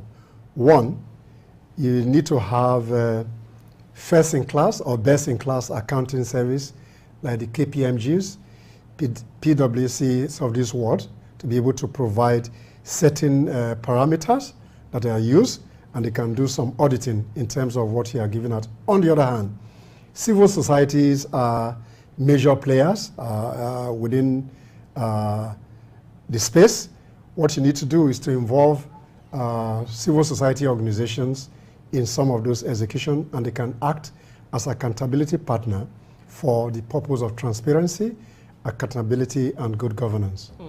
This is a short-term plan because it's going to run for just 6 months, but subsidy removal is going to be, it's here forever. It's here forever, yeah. except so we reverse it. What should be the thinking of government beyond the 6 months provision? For every policy the government intends to put into the public space, it's important that every stakeholder must be involved in the execution process, and there are certain stakeholders that will be like the watchdog, who are like whistleblowers in case there are some gaps, so that government can rethink its process so that it becomes beneficial to the greater majority. Okay. I always like to flip the coin. We are here talking about what government is doing right, what government is not doing right. If some of us have, let's say, consultancy opportunities in government, which I know someone is actually hoping happens at some point in time. If you were to be a consultant, I know you are into research, you are into development, and I've read some of your publications. If you are in a position to, having looked at all this that we've said as we wrap this particular segment of the show, if you were to make 3 recommendations, beyond transparency and accountability, I believe we can still extend recommendations. If you were to make 3 recommendations to the government of Bola Tinubu about how to handle this issue, because we have our economy that is at a critical point of transition. We are moving from what we're used to what we are not used to, because before now, nobody would have thought that subsidy would be removed in Nigeria, but it has been removed, and it is going to be like that for a very long time, if not permanently. 3 main recommendations that could be the game changer for the president, from your own wealth of experience. First, in this particular regard, let's see the social register. Who are the beneficiaries of this intervention? That's number 1. Number 2, the government must appoint external auditors to help monitor the process. Then 2, impact assessments must be made at the local level so that we can see those who actually benefited, and we have a monitoring and evaluation mechanism put in place so that the government can have a throughput feedback to show that the policy is working. I'll add to that beyond just giving money to people, one of the things that increase the cost of transportation apart from fuel price is the state of the roads. Yes. So government should at this point be looking at fixing bad roads so that it's just, people will know it is just the cost of petrol, and you don't add the cost of having to go through roads that are unmotorable, and so increasing the cost of transportation, which becomes a very big burden that will eat up whatever money the government is giving to the vulnerable people. That's one. And then secondly, concentrating only on crop farmers. It shouldn't be that way, because we have those who are into livestock farming. Essentially. And when people want to eat, they don't just eat crops. They need source of protein, and which comes mainly from livestock. So that also should be another area that government should think about. And then giving buffers to companies, because at this time, when some companies look at their overhead, they may begin to look in the direction of laying off workers. And when you lay off people at this time, it's a terrible time for anybody to be laid off. So I think ensuring or providing support for people to have job security is another area that government should be looking at. I like that particular part where you mentioned that we should pay attention to those who are into livestock production, because when we define agriculture, or when we think of agriculture in this part of the world, it is often erroneously limited to just farming. I mean, planting of crops. And it is way beyond that. The man that is rearing cattle is into agriculture. The fish farmer is into agriculture. The poultry farmer is into agriculture. And we're not, grains are going only to people who are farming on the farm, who are actually planting maize, crops. And that is why I said, people have issues with the fertilizer distribution policy, because it is assuming that that is the only palliative that we need at this point in time. How does fertilizer distribution affect the man who is, growing, who is rearing animals in his backyard or in a particular garden? It doesn't, and it feels estranged. It feels locked out. It feels ostracized, and we must. Earlier, we were talking about fair character, the federal character, really. We must ensure that everybody is represented in our palliative disbursement, either in the short term or in the long term. And that is for the government. But for us Nigerians, let us know that sometimes you endure short-term pains so you can have long-term gains. You take the example, the analogy of a child who is having malaria with pains all over his body, and the nurse, that's why babies don't like nurses. And the nurse comes and still brings out an injection to give him. Of course, that injection constitutes what I call short-term pain, but it is for his long-term gains. If we stay focused on this particular road, it is hope that if we do all the things right, we're meant to do right, maybe at some point we will get out and say, yeah, bravo, we did it. We have to believe in Nigeria, and it will work for us. That's just take that. We're going to break and return to look at other issues. Stay tuned.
Thanks for staying tuned. Let's look at price hike.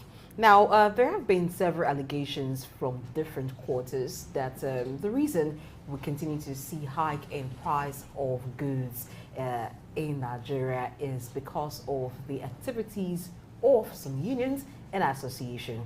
And this time around, the Federal Competition and Consumer Protection Commission, FCCPC, says that through it, the federal government will begin to roll out sanctions against members of trade associations guilty of anti-competitive practices, indiscriminate and irrational hike of food prices. Now, we have different unions, trade associations in different markets and in different states.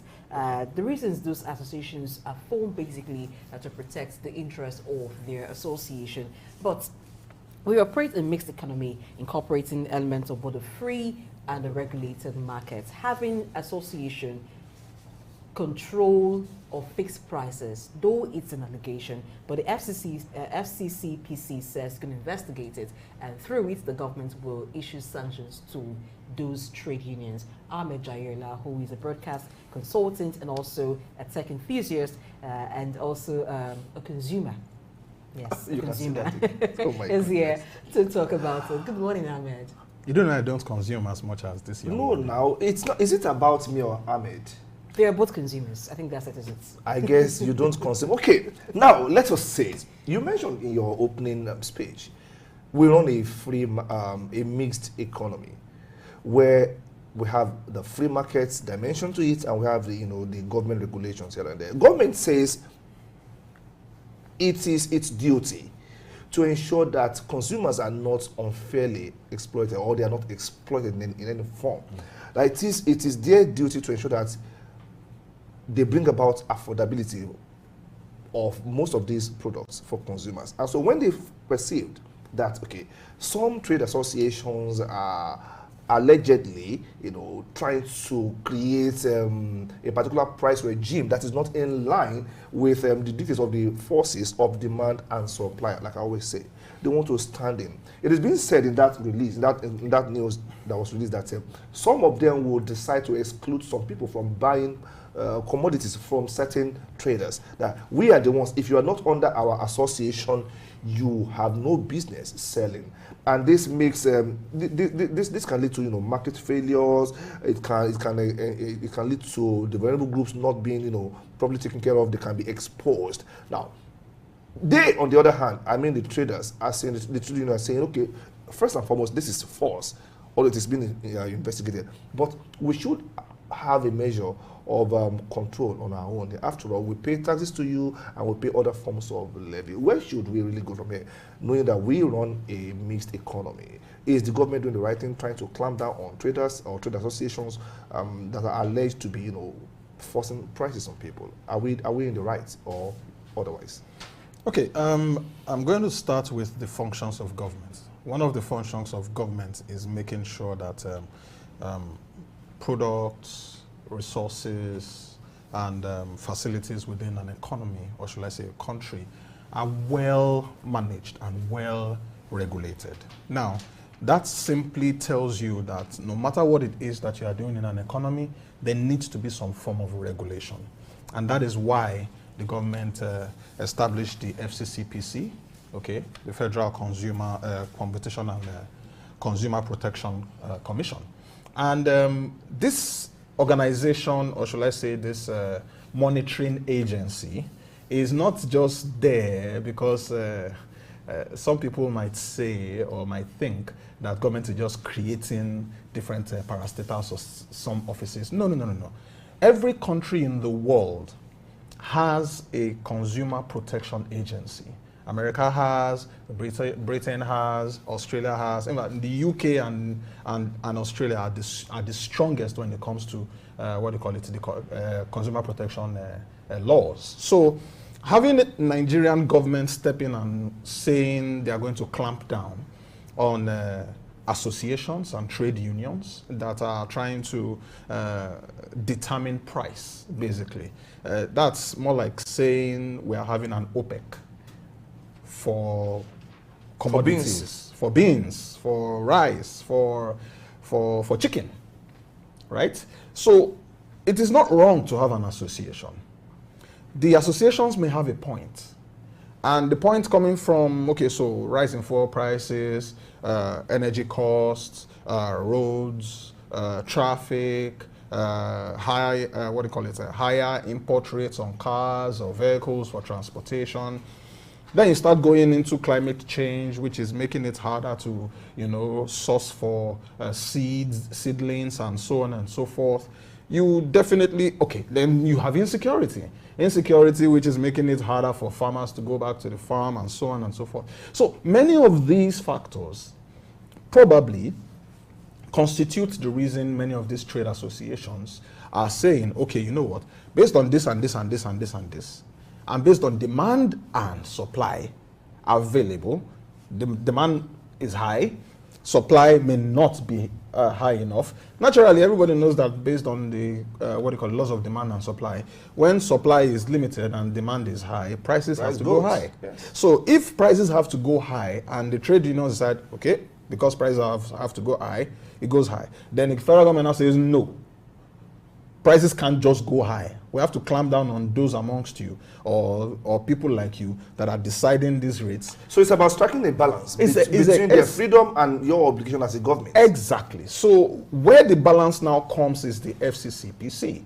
Their job is to investigate these issues. Their job is to look at, okay, so what exactly are the issues? What are the things that these people are saying? And then, okay, so what is government's policy? What do they intend to achieve? How do they intend to balance the protection of customers? Because their job is to protect us that are consuming these things. So when you now come to, that aspect, you now understand the role that FCCPC is trying to play in this conversation. So at the end of the day, it's not about whether the government should regulate or should the government not regulate. No, there has to be regulation. And that's because when you leave things to free market too much, you start having issues of,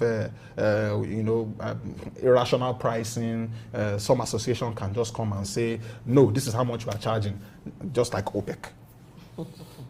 Okay, now to control that is why the FCCPC is saying that the federal government through it will begin to impose sanctions. Whatever form the sanctions will come in, we do not know for now.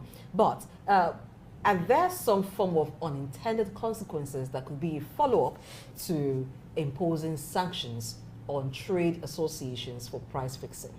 Okay, so when we come together and we say, based on the challenges that we are facing, this is our price. And then you say, no, you can't do it. What do you think I would do? I'll pull back. So the likelihood for, for you to have goods being less available in the economy is high. The production level might be stifled. Excuses to go on strike is also high. Imagine beans, the beans association, for example, going on strike. What do you think will happen? It will affect a lot of homes. It will affect a lot of families. People will go hungry, literally. So you definitely would have a situation like between the government and NLC. Government is saying, oh, no, we cannot give you this amount for... Meanwhile, people are hungry. Meanwhile, people are hungry, right? The doctors are there going on strike. You must increase, you must do this, you must do that. And people are dying. So you now have an association or a trade union that you are now trying to sanction and saying, okay, so this price is actually not fair enough for the customer, this is what you should do, and then put sanctions on you. They can go on strike. If they go on strike, there is hunger. If there is hunger, there is riots, and the government becomes unstable. So these things are things that government would obviously not want, which is one of the reasons why I believe that the FCCPC will try to, look at both, angles. Okay, so are these guys having a legitimate claim to the fact that these prices have to go high? Then the FCCPC will probably come from, okay, so from a regular customer's perspective, considering the fact that, okay, so this is incomparable to the cost of this good around the world, because that is another thing that they will have to do. They will have to check, okay, so in comparison to Nigeria, what is the cost of these goods outside the country? So are they bringing in the goods? Are they the one producing it themselves? So they will look at all those questions and then come up with answers and then make recommendations. They don't just wake up and just sanction. Okay. In the face of possible consequences if sanctions are thrown. Are there other alternative mechanisms or strategies that can be adopted to tackle the challenge of price fixing by these traders apart from sanctions? Because I don't want to believe that there is just only one way to address the issue. Are there other alternatives that the government can follow? So I'm going to come from the aspect of a recent not so long ago event where the federal government banned rice from coming into the country. What eventually happened? Smuggling. So people started smuggling rice over the border and the price went high. Yet people were buying. So people become, should I call it, emotionally protective over their stomachs when certain foods are not available and they are used to those foods. So that creates a sort of like a sub-market, otherwise black market, if we may put it that way, where, these products are not being sold on the shelf at so cost. We are not going to sell it at that price. We're going to sell it at this price. If you want it, come and get it, right? So we won't call it so much of a mechanism thing. We'll call it much more of a cause and effect thing, where if the government comes and says, okay, so this sanction is taking place and these people still have to sell their goods, they'll go and look for people that are willing buyers. That's why it's a free market. There will always be willing buyers and there will be willing sellers. So you will find a lot of them going backwards. And in some cases, who knows, the association may be rich enough to actually insure all the goods that are coming from its members and say, don't sell. If it gets bad, it gets bad. But at that point, of course, government also brings the hammer because that is part of what government regulation is supposed to do. Looking at trade associations themselves, it seems to be like not all members or trade associations and even happy to be part of trade associations. Yeah. Sometime last year, there were protests by some traders against trade associations in Edo State, and it was not a one-time thing. It happened, the protest was more than once. Some of them were protesting against the leadership, against the activities of the trade association. So beyond price fixing, there have been allegations of trade associations determining the entry mode of traders into some form of trade. They determine within what time you can trade, to some extent what day of the week can even have some produce in the market. So in ensuring a free market, should there be consideration of disbanding trade associations? So there's not even trade association to start with. So it's just a free market where each trader come, you sell. That's an impossible proposition because there will always be trade associations, even if they don't declare it officially. All right? There will always be we that sell this, we that sell that. We are just calling it trade associations under official names. So because trade associations will definitely not go away, the likelihood is when you have situations where people are revolting against certain trade associations, it's probably because the policies of those trade associations are not favorable or not fair. And to a very large extent, most of the trade associations that we have such issues are usually internal squabbles of maybe there's some benefits up there and then someone comes out with something negative to say about the authority, and then they make it very, very big and take it into the news for their selfish reasons. But in some cases, there are genuine, protests, all right? I remember some time ago, I don't want to call it the Chair Rentals Association, but there is an association for chair rental businesses. And the association was telling them that they have to charge this amount per dozen of chairs.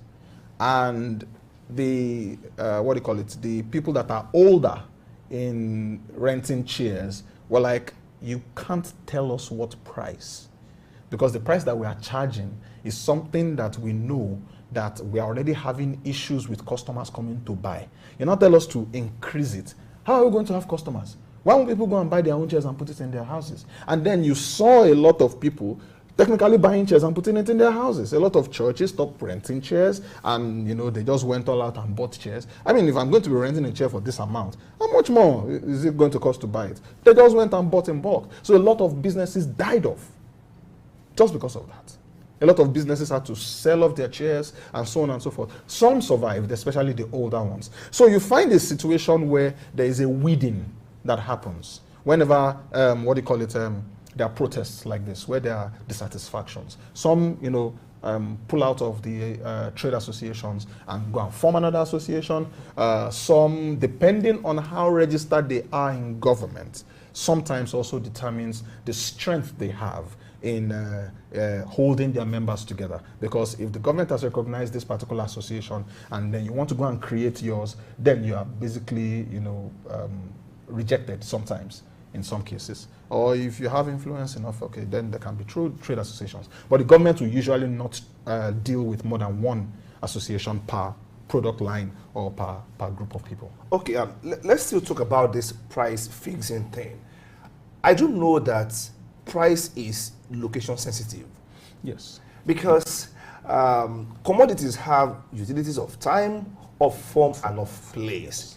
More often than not, the difference between the price you buy a commodity in location A from the one you buy in location B is information. You don't have information. If you don't know that it can be gotten cheaper elsewhere, you probably think the market ends in your own local market. Okay. Now, what is the place of consumer education? Market sensitization. Now, market now is not just limited to one geographical enclave. I am talking about at the government level, at the level of public awareness.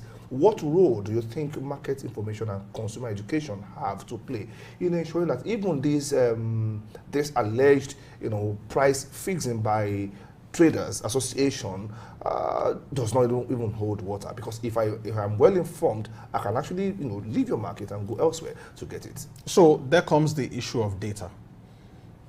When you do not have data, you have, even if you have an association, there's a limit to which an association has control over regions, especially when maybe let's say, association of broadcasters in Lagos is different from the association of broadcasters in Owerri.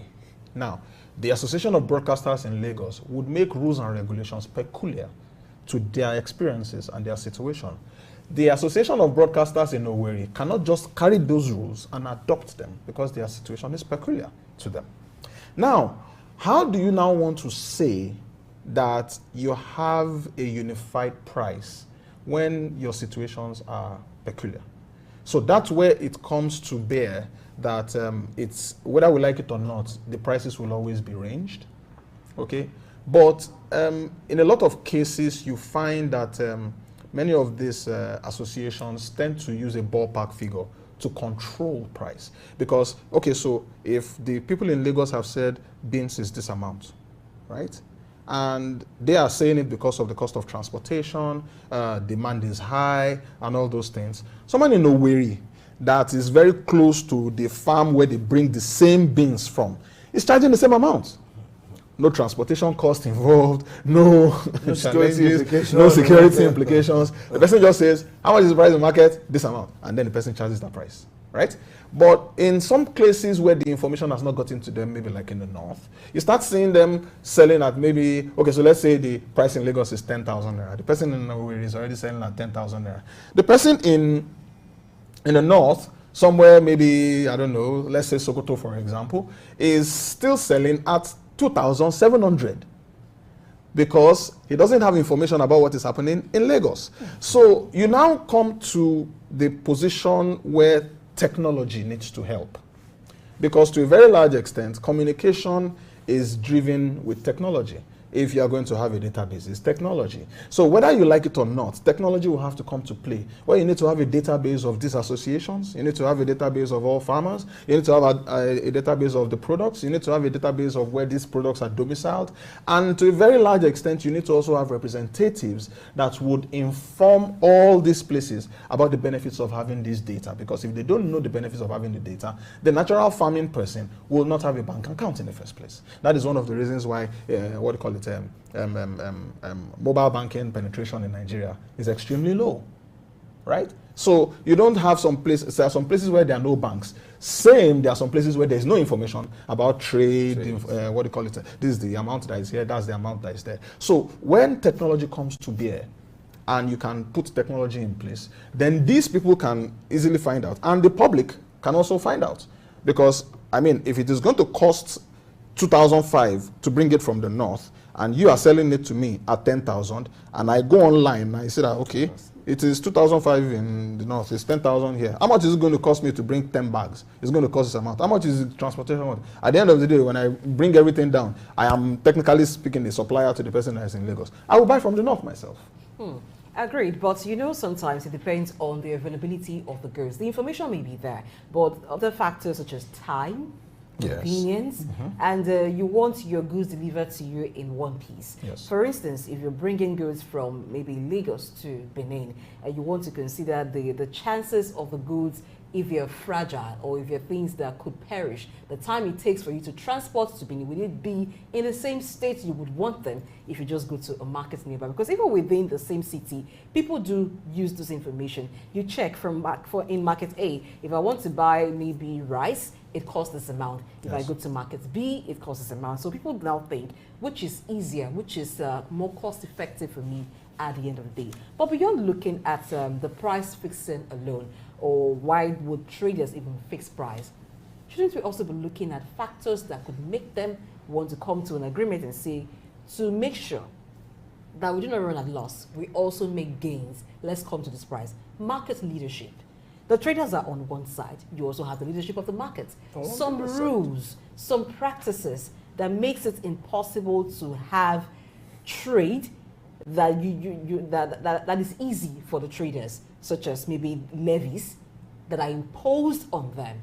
Should the FCPC not also be looking at that side so you can come to a balance? Because it's easy to say, don't fix price at this amount, but the traders may be suffering certain things that need them to increase the price beyond what other markets are selling, because they have, like you just said, a peculiar situation in that market. Okay, so one of the core things that the FCCPC does is to also look at the associations themselves. And in some cases, they even offer legal advice for associations that probably have issues with their members or have altercations and the rest of them. However, how would I say this now? The restrictions to the kind of trades, the kind of costs, the kind of conditions that are making things difficult for maybe certain traders to communicate with their leadership, or internal squabbles, basically, because that's where that falls under. An internal squabble situation is much more of something that you cannot control so much until it comes to the fore, until it becomes public, right? So the traders might actually be getting, into certain situations that are, what do you call it, stifling them from, getting fair trade, what do you call it, situations. However, you now start having, the moment such things start coming out, you now start having organizations like the FCCPC coming into play and like, okay, so what is going on here? Why would you be charging this kind of levy? Why would you be saying this is, do you understand? You can't, okay, so I know of a particular association that tells you that before you can, I don't want to mention the product because it's quite popular, before you can sell this particular product, first you must make sure that these are the suppliers that you are using. Otherwise, you are not going to be approved. Second, if you do use any other supplier from these suppliers, you are going to be sanctioned this amount, and we're going to close your shop and seize your goods. And you wonder, do they have the power to do this? Yes, they do, in some cases, because it's in their rules and regulations. So if you are their member, you must conform to those rules and regulations. Now, there comes the question, what if you are not their member? You are in the market, so you have to become a member. And those kind of associations exist. So these are the kind of associations that will probably fall into the category you're talking about. Where many of these, what do you call it, consumer product sellers are afraid of, okay, so association said we should do at this amount. These are the kind of associations that the FCCPC made an announcement about. These ones that fixed prices that are unrealistic and force their members to also sell at those prices, and the consumer is not protected in any way. Okay, you spoke to market irregularities. She spoke to market leadership. Of course, these irregularities come from the wrong market leadership. Now, I would have thought that there should be a table of discussion, a table of dialogue between the government and the legit market leaders, who would probably, bring to the fore the issues of these market irregularities and come out with, ways of fostering better collaboration between the government agencies and the market leadership, the legit ones, to ensure that we can weed out the shafts from the substance and have a market where there is fairness, where there is equity, where there is justice for what we pay for each unit of commodity. How much of collaboration are we even fostering between governments and market leadership, and what should be done more? Okay, so the statements about government sanctioning or going to sanction airing associations that are, fixing, that are doing price fixing. The announcement actually took place at an attempt to have a public conversation with these associations. So the government obviously is already doing something about conversing with these associations. However, what the, shall I say, processes are, what the requirements are for these associations to be able to meet up to the FCCPC's expectations, those are still documents that are that I believe are still being sorted out. However, I know that the attempt is already on, where the government is already conversing with many of the associations that are officially registered and that can call themselves authorized associations that are recognized by government. Now, there comes the question, how about those that are existent but are not recognized by government but have some form of legitimacy? Okay? I am also aware that the government has put in place a process where all registered organizations come out to register with the government, where the moment you are able to show a proper certificate of registration and you can, defend the fact that you have the number of members that is required for you to say, okay, so the government needs to recognize you, then the government brings you in. So the government is actually doing a lot to try to merge things with these associations. By the way, I hope you also know that many of these associations are the ones that determine some prices that government sets. Well, they set prices for governments? In some cases. Okay. Yeah, because when the government sits down with them and, you look at the reality checks, you say, okay, so at what point would it be easy for you to sell? At what point would it be easy for you to balance and say, okay, so we can supply this quantity at this amount and it's going to fulfill the need that is in the economy? The government has to sit with them to be able to decide these things, and it is based on that decision or that meeting that the government says, this is this price, that is that price. So the FCCPC is beginning to draw attention, and lots of Nigerians are now getting to know that there is a Consumer Protection Commission. Aside addressing the issue of hike in food prices, ensuring that consumers get the quality that they pay for. And the quantity they pay for. Because apologies, you see this Derica this Derica that they use here in the local market. They push it in from the bottom. So when you are not buying the food, continue. Oh, several times. All right, continue. All right, so people are getting to know now that there is a Consumer Protection Commission. So how should the FCCPC begin to work to ensure that the rights of consumers are protected in terms of quality, quantity, and not just of goods, but of services as well, aside handling the issue of food prices? Okay, so that's one of the reasons why I mentioned the measures. They have to come up with measures that they are going to use to be able to rate and say, okay, so they are fulfilling the need, they are meeting up to the demand, and this quality is actually being met up. Now, one of the things that the FCCPC also does is, should I call it a quality assurance process? So they do random checks, random valuations, and they use it to check, are these people actually sticking to our agreements? Because what's the point of being a policy body if you can't check if your policy is being, executed or if people are adhering to it? So they have monitors that go to check, and they have people that would say, okay, so this price is different from what these people are supposed to sell. Because in the real market, somebody is selling at this price, this person is selling at this price. So the question is, what is the difference? What is the reason this person is selling at this price and this person is not selling at? Bear in mind that it's not possible for you can actually buy the same product in the same market at different prices. Yes. Right? Yes. Definitely. So, and in some cases, the quality is actually the same. So the question is, okay, so why should we be buying at this price from you and not buying at this price from that person? There goes to quality of delivery too. So sometimes people prefer to buy from here and no, anything I get from this person is cool. It's the reason everybody will go to a Chicken Republic to go and buy amala at 2,007, 3,000 naira. Meanwhile, you have a mama put somewhere that is selling the same quality, probably better, probably tastier stew for maybe like 500 naira, right?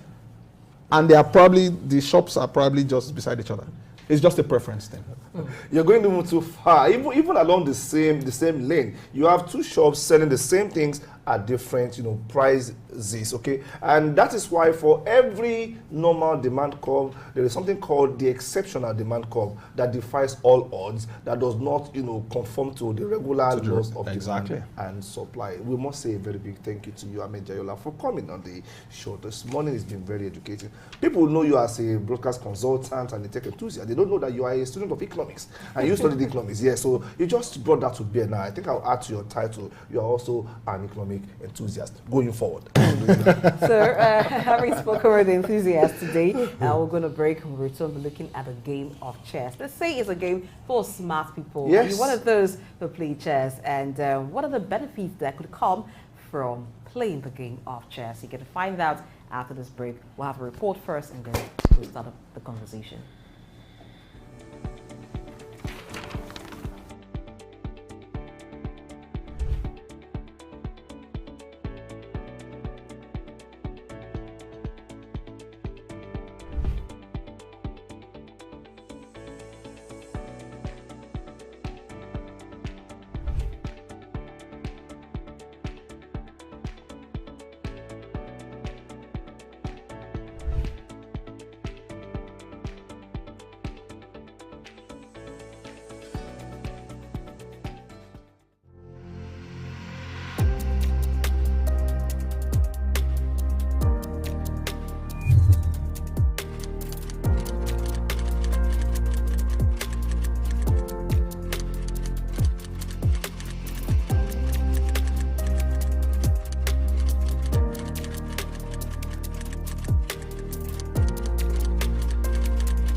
Today is World Chess Day. Now, before I touched a single pawn, on the chessboard, I had played drafts. And the assumption at first for a first-time player is to think that the chess game operates on the same principle as the game of drafts. Because the boards look similar. They look same, but then you get to understand that movement is intentional on the game of chess, and you have to be very deliberate about everything. These and many more are some of the lessons I learned when I started playing chess, and these have implications for businesses. It is not just a game. Chess is not just a game. You've tried it before, right? Yes, I have, and it takes a lot of patience to learn the game. It takes a lot of calculation. It's not something that is not like other games where you just play it and you do things on a whim. You don't do things on a whim when you're playing chess. You have to be intentional. Very, very you have intentional. to be able to study your opponent, predict your next move, calculate your own move as well. So it's a game that comes with a lot of benefits because it develops your IQ, it develops your thinking ability. You're able to strategize. I'll leave it there. Okay, so we have with us standing by via Zoom Tunde Adedeji. We have Tunde Adedeji, who is the ED of Biosense Technologies. We will bring him in at some point. Well, I must admit here, I had my very first lessons about the game of chess playing with him. Did you say losing to him? Because I think that's what I heard. You said what? Losing to him. I didn't say that. Oh, I thought that's what because I we heard. weren't competing. It was teaching. It was teaching. There was no competition. You don't compete with your training. After he taught you, did you lose to him? I took Let's my have game. an honest conversation. No, let's be very honest, like Chat GPT. Yeah. I took my game elsewhere. I wouldn't.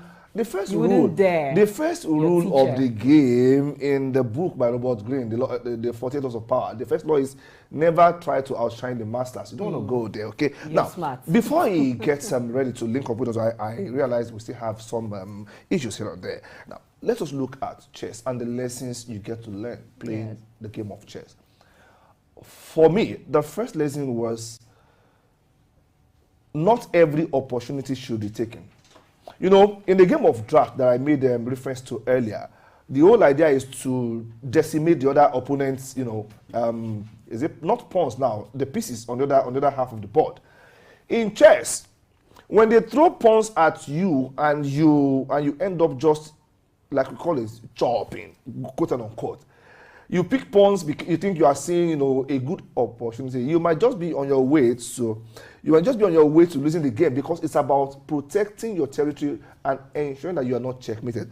So I have it that Tunde Adedeji is ready for us, standing by on Zoom. Tunde Adedeji, let us confirm first and foremost whether you can hear us and you can see us. Good morning. Let me see your face. Oh, it's a bit dark there. All right. Speak to us. Let's hear your voice. Can you unmute? Hello? I can hear you now. All right.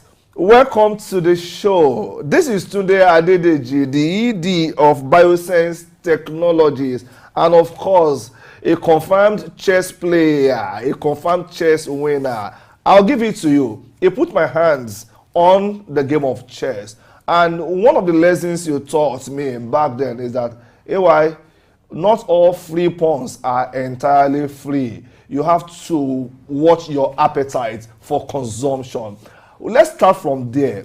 The first lesson that chess teaches a business owner is patience and not seeing everything as real opportunities. Pick it from there and educate us some more.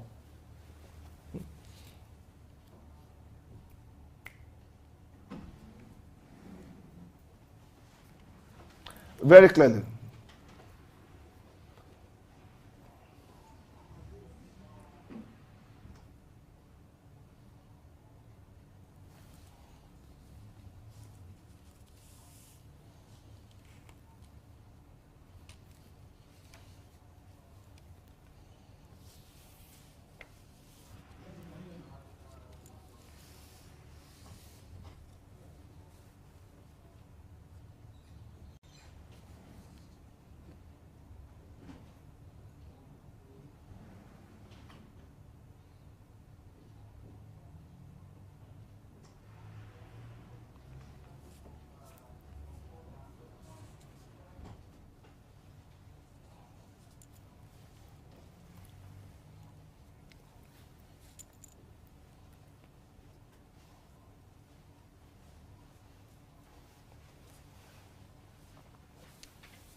I still want you to make the connection between the game of chess and business. Yeah, you spoke about risk assessment.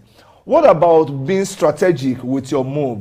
Because the reason 9 out of every 10 businesses fail within the first year of opening or launching is that they are not strategic in their moves. What is that lesson in strategy that you learn as a chess player that can come in handy when you start running a business?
Okay.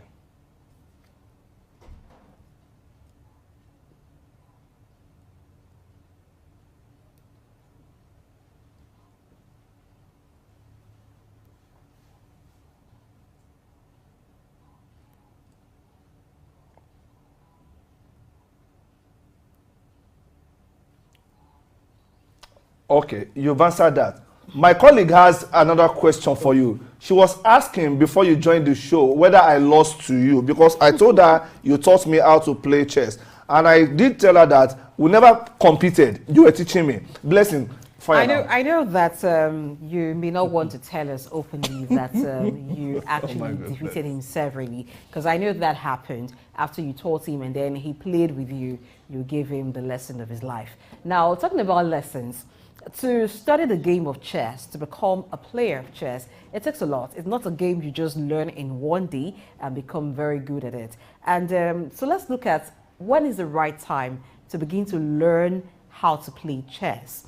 And given the different benefits that chess can give, is there a way to introduce chess into school curricula so that it can be studied and people can actually gain competence and skill in the game of chess? Yes, I actually agree with you. Let me start from your first question as to if I've must you answer that? With, I think I would just say I've probably never lost a game with Ayo Gugumi, and I've probably never played a draw game with him. So you can actually draw your conclusion from there. So as to whether chess can actually be incorporated into the curriculum of student, or I mean, at what stage do you start learning chess? As early as a child or a person, of course, probably let me bring it to a child. As early as a child can actually read and write, probably from 6 years old, they tend to understand. I started teaching my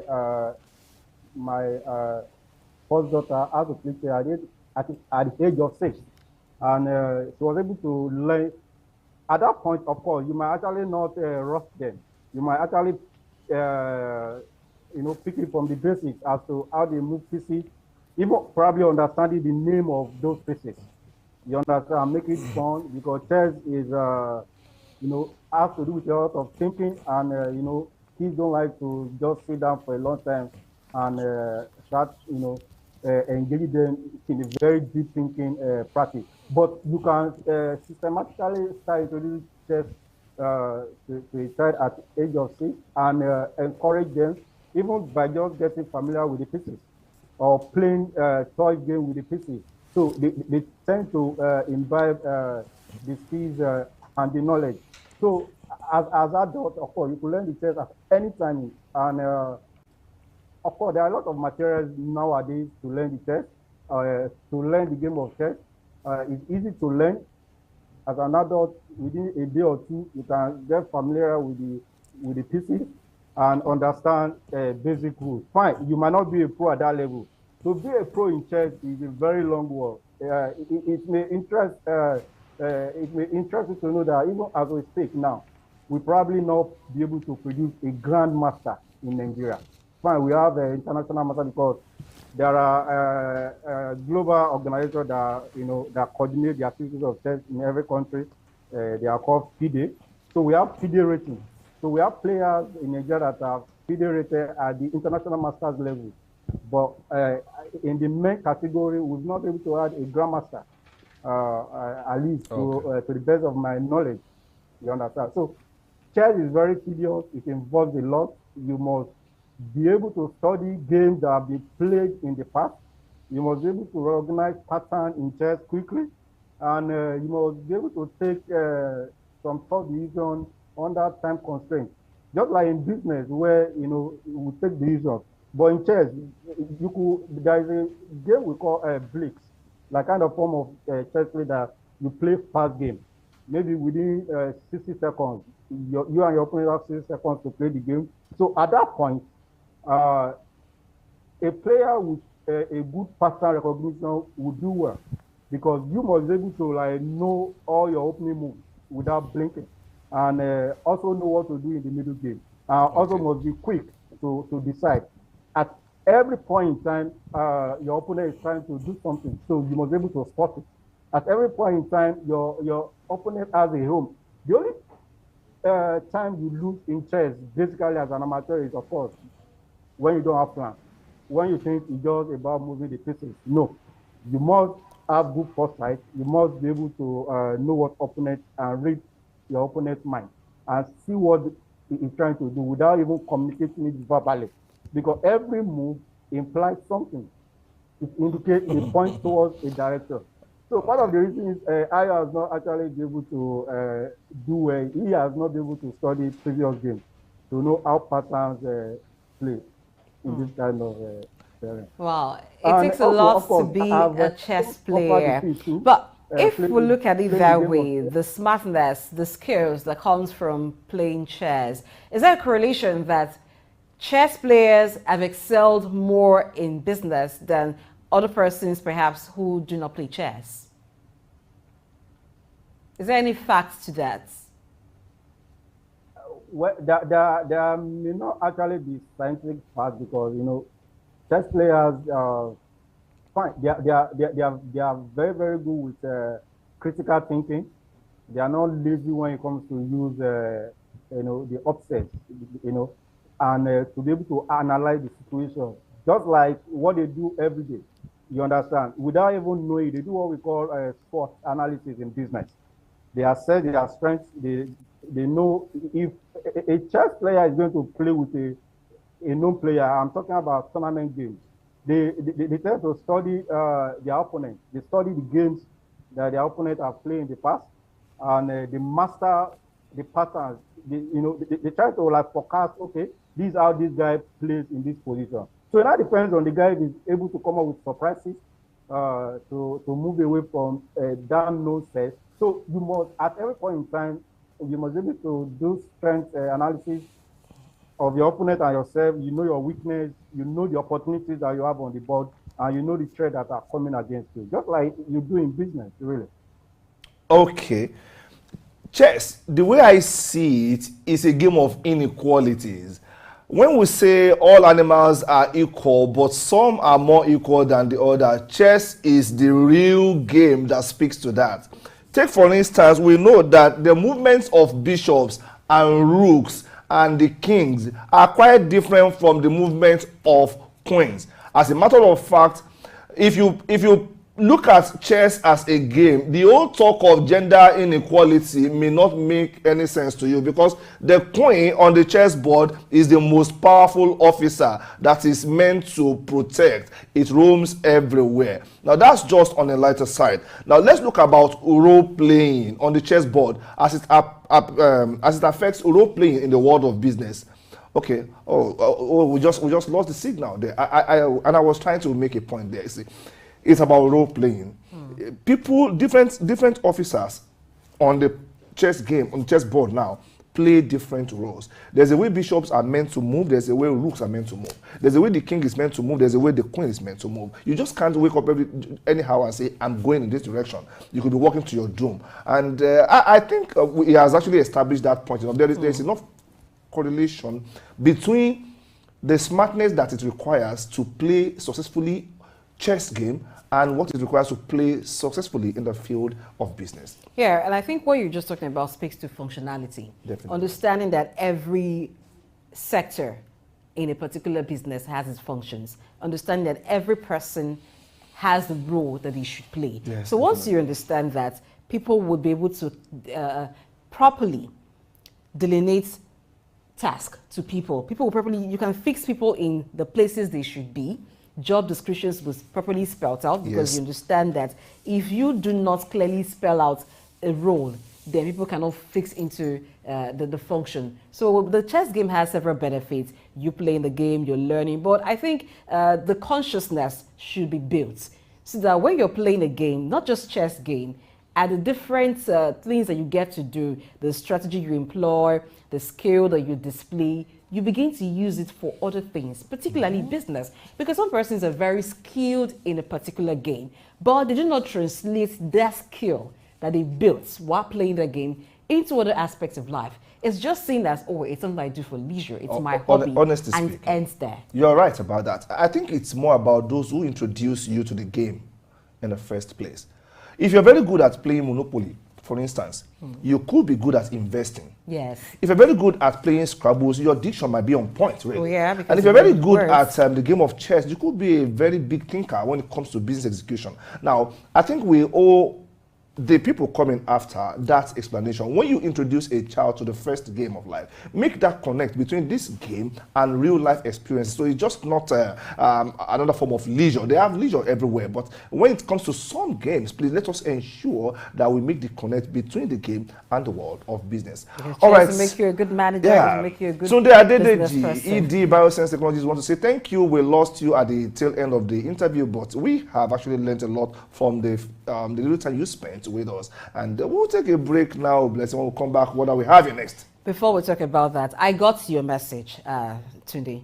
I got what you said. You didn't lose to him. You didn't even have a draw with him. So I know what that means, but I'll just keep it. He never said he beat me. He didn't lose to me. There are other ways to say things. Okay, definitely. After the break, we'll be looking at the Guinness World Record. Stay tuned.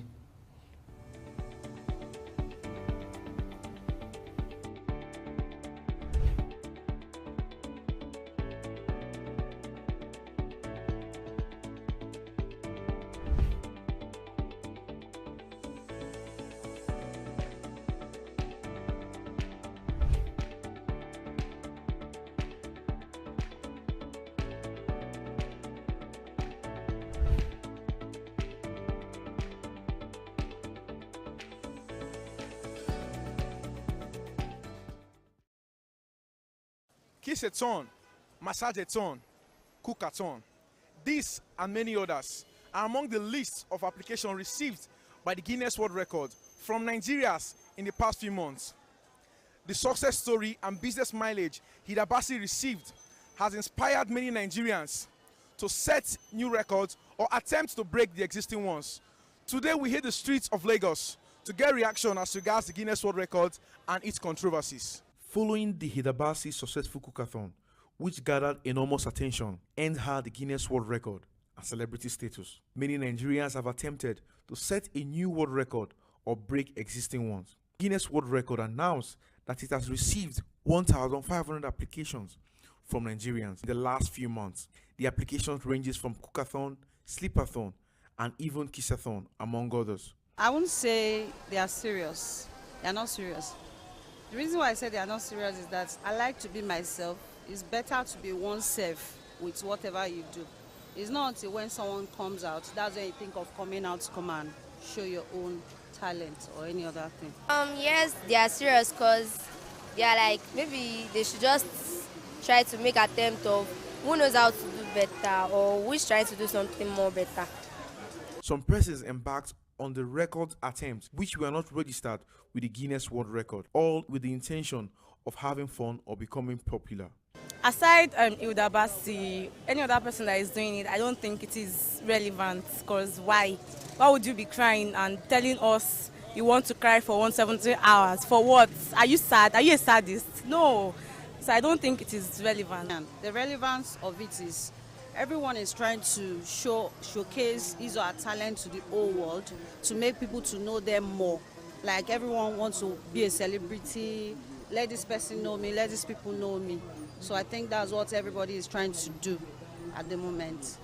Interestingly, the Guinness World Record had replied a social media user that the applications from Nigerians were enough, raising speculations that the country could be banned from further registration or record-breaking attempts. In reaction to this development and the controversy surrounding it, some Nigerians shared their thoughts while also stating areas in which they would love to set a record if the opportunity presents itself. It's very easy to do that one because right now fuel price has gone up and you can say everywhere is dry, cars are not going. I'll just do walk-a-thon, walk from here to my village. Don't talk am before now. Like that cook, I like to cook. But that cook, let turkey inside because I like to chop turkey very well. So once I'm frying the turkey, I will be putting it on my mouth too. So I like cooking very well. If it's compulsory for me to attempt anyone, I have passion in cooking as well. I can do that as well. Break or shaton then, because I love washing, doing the house chores. Because I love washing, like doing house chores, because I think it's good. I'll do phonathon or hijab-thon. That's what I know how to do best. Or business ton, like to do business for 170 hours. Yes, I'm there. Frederick Otweze, Souk News.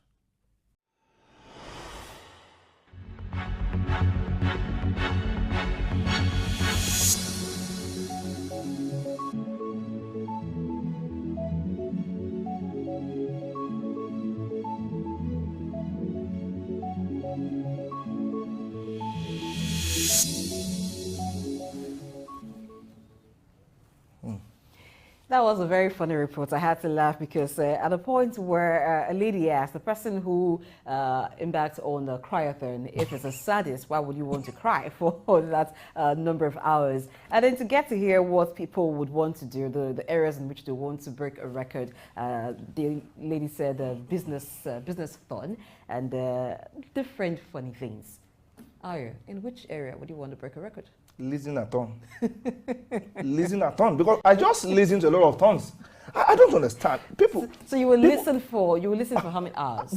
For as long as it takes me to be able to come out and tell them they are doing what is not good. I do hope you don't become deaf. No. Because the thing is this. Cook-a-thon, we understand. Sleep-a-thon, what is that? Kiss-a-thon. Some people said they would do sneeze-a-ton. But the kiss-a-thon has been banned. It has been banned. It's been banned.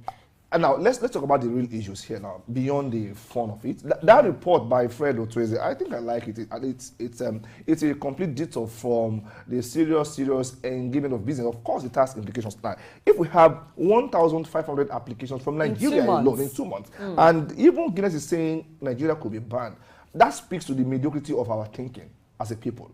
Yes, the argument in some places is that, okay, one success can actually motivate the other. But then some are saying, where were you before Hilda Bassi did it? Okay. And why is everybody... see, this is the problem in Nigeria. When fame is made from one event, be it sports, or when somebody encounters success along a particular lane, every Nigerian literally wants to flood that particular lane until it becomes overcrowded, and the chance of success becomes very, very slim. It's a shame that we cannot think again, or we are pushing the image that we cannot think of any other way of breaking out from the, from the mosaic of poverty that is bedeviling people. People are so hypnotized by past failures that they can't see a way out apart from replicating success, which is not really success when it becomes, bastardized like this. I think it's not thinking enough. It's due to the absence of critical thinking. Because someone breaks a record during Cookathon. If you look at the Idabasi's success story, it wasn't something she stumbled into it. Definitely. It was very intentional. Very, very intentional. From the planning, the sponsors she got, and how it was run. It was well thought out. And so people coming out to say they want to do sleepathon. It also had an objective. It had people who benefited from it. The food, people ate from the food. People were fed from that competition. So when you want to do sleepathon, who benefits from you sleeping for long hours? I don't When you want to do cryathon, who benefits from you crying? So it's an absence of critical thinking. People are not thinking of other ways of getting to make ends meet and becoming popular. And I think it's more about the popularity than what impact will this make. People just want to achieve fame. So it's a misplacement of priority to start with. And it goes to show how well people can bastardize an idea. Somebody does Cookathon. She won the Guinness Book of Record. You have so many persons who now want to cook. Oh, like you said, just realizing that they can cook. And people wanting to do different things that you sometimes wonder, like, how did you come by that? What's the impact? What's the value in that you want to do? Or that you'll be able to show a certificate to say, I won the Guinness record for that. Look at Nigerians that have won the Guinness World Record over time. Kathy, she dances. And you know that video vixens these days are paid lots of money. So it drew a lot of attention to her craft. So for those who want to do sleepathon, cryathon, what kind of craft is that? And having 1,500 applications in wrong. 2 months, So come on. Are we the only country in the world that have records to break? Let's look at it this way. People don't understand the fact that rarity is the concept of value. For something to be valuable, it has to be rare. The reason Guinness record is valued is because you don't get to break the record every time. Now we are trying to show, okay, maybe if it is easy for people to cook for long hours and get recognized by Guinness, maybe it's sleeping for how many hours? Who comes to watch you? Now we have to. It can be recorded. It's about the value that we attach to ourselves. If we believe we are so locked up in our own thinking that it's only one channel of fame that we can have, or it's only one door we can have to access success at any level, then that is a shame of a people. That is why we have lost our place in the Committee of Nations. People don't respect our passports for some reasons, really, maybe not because of Cookathon. And it is our responsibility. When Americans think, they think uniquely. A lot of, there are two levels of thinking. There's the 0 to 1 thinking, there's the 1 to infinity thinking. When you want to latch on to Hilda Bassi's, success, that is 1 to infinity. She has done it, someone else can do it. But then the real value is attached to those who can think from 0 to infinity, come up with something new that nobody has done before. Then you become a specialist in that field. Then you become a record breaker, a true record breaker, not just a record replicator in that field. Record replicator, excuse me. But I think it's a warning. It's a warning. If Guinness is saying that it's enough, the registration they've received for people who want to make entries to break one record area is enough. I think we don't need to wait for them to put a stamp to it and say no, because there are people who are engaged in other very meaningful endeavor who we may be just blocking the chance for them to have Definitely. So I don't think we should go any further. There are other things to do. There are other things to do. For now, let's leave breaking the Guinness World Record alone and allow those who have achieved it to enjoy the fame, to enjoy the honor and the business that have come from it.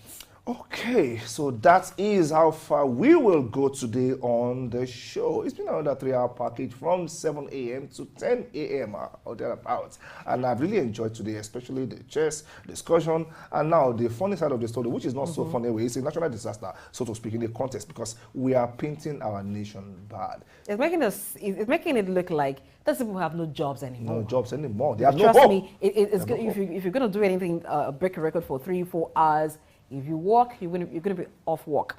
If you do business, you're going to be off business. So where would you have the time to cry for several hours if you're gainfully employed? One man trekked from Lagos to Abuja when Buhari became president. What has happened to him? Beyond the news that he made that time, beyond coming across in national dailies that he walked, what else has he achieved? Let us think. We are better than this as a people, and we are not lazy thinkers. Let's just show the world the stuff we're made of, not this replicating of success. My name is Ayo Jimmy. I'll see you tomorrow. Thank you. I'm blessing the HA. 7 a.m. tomorrow will be another time.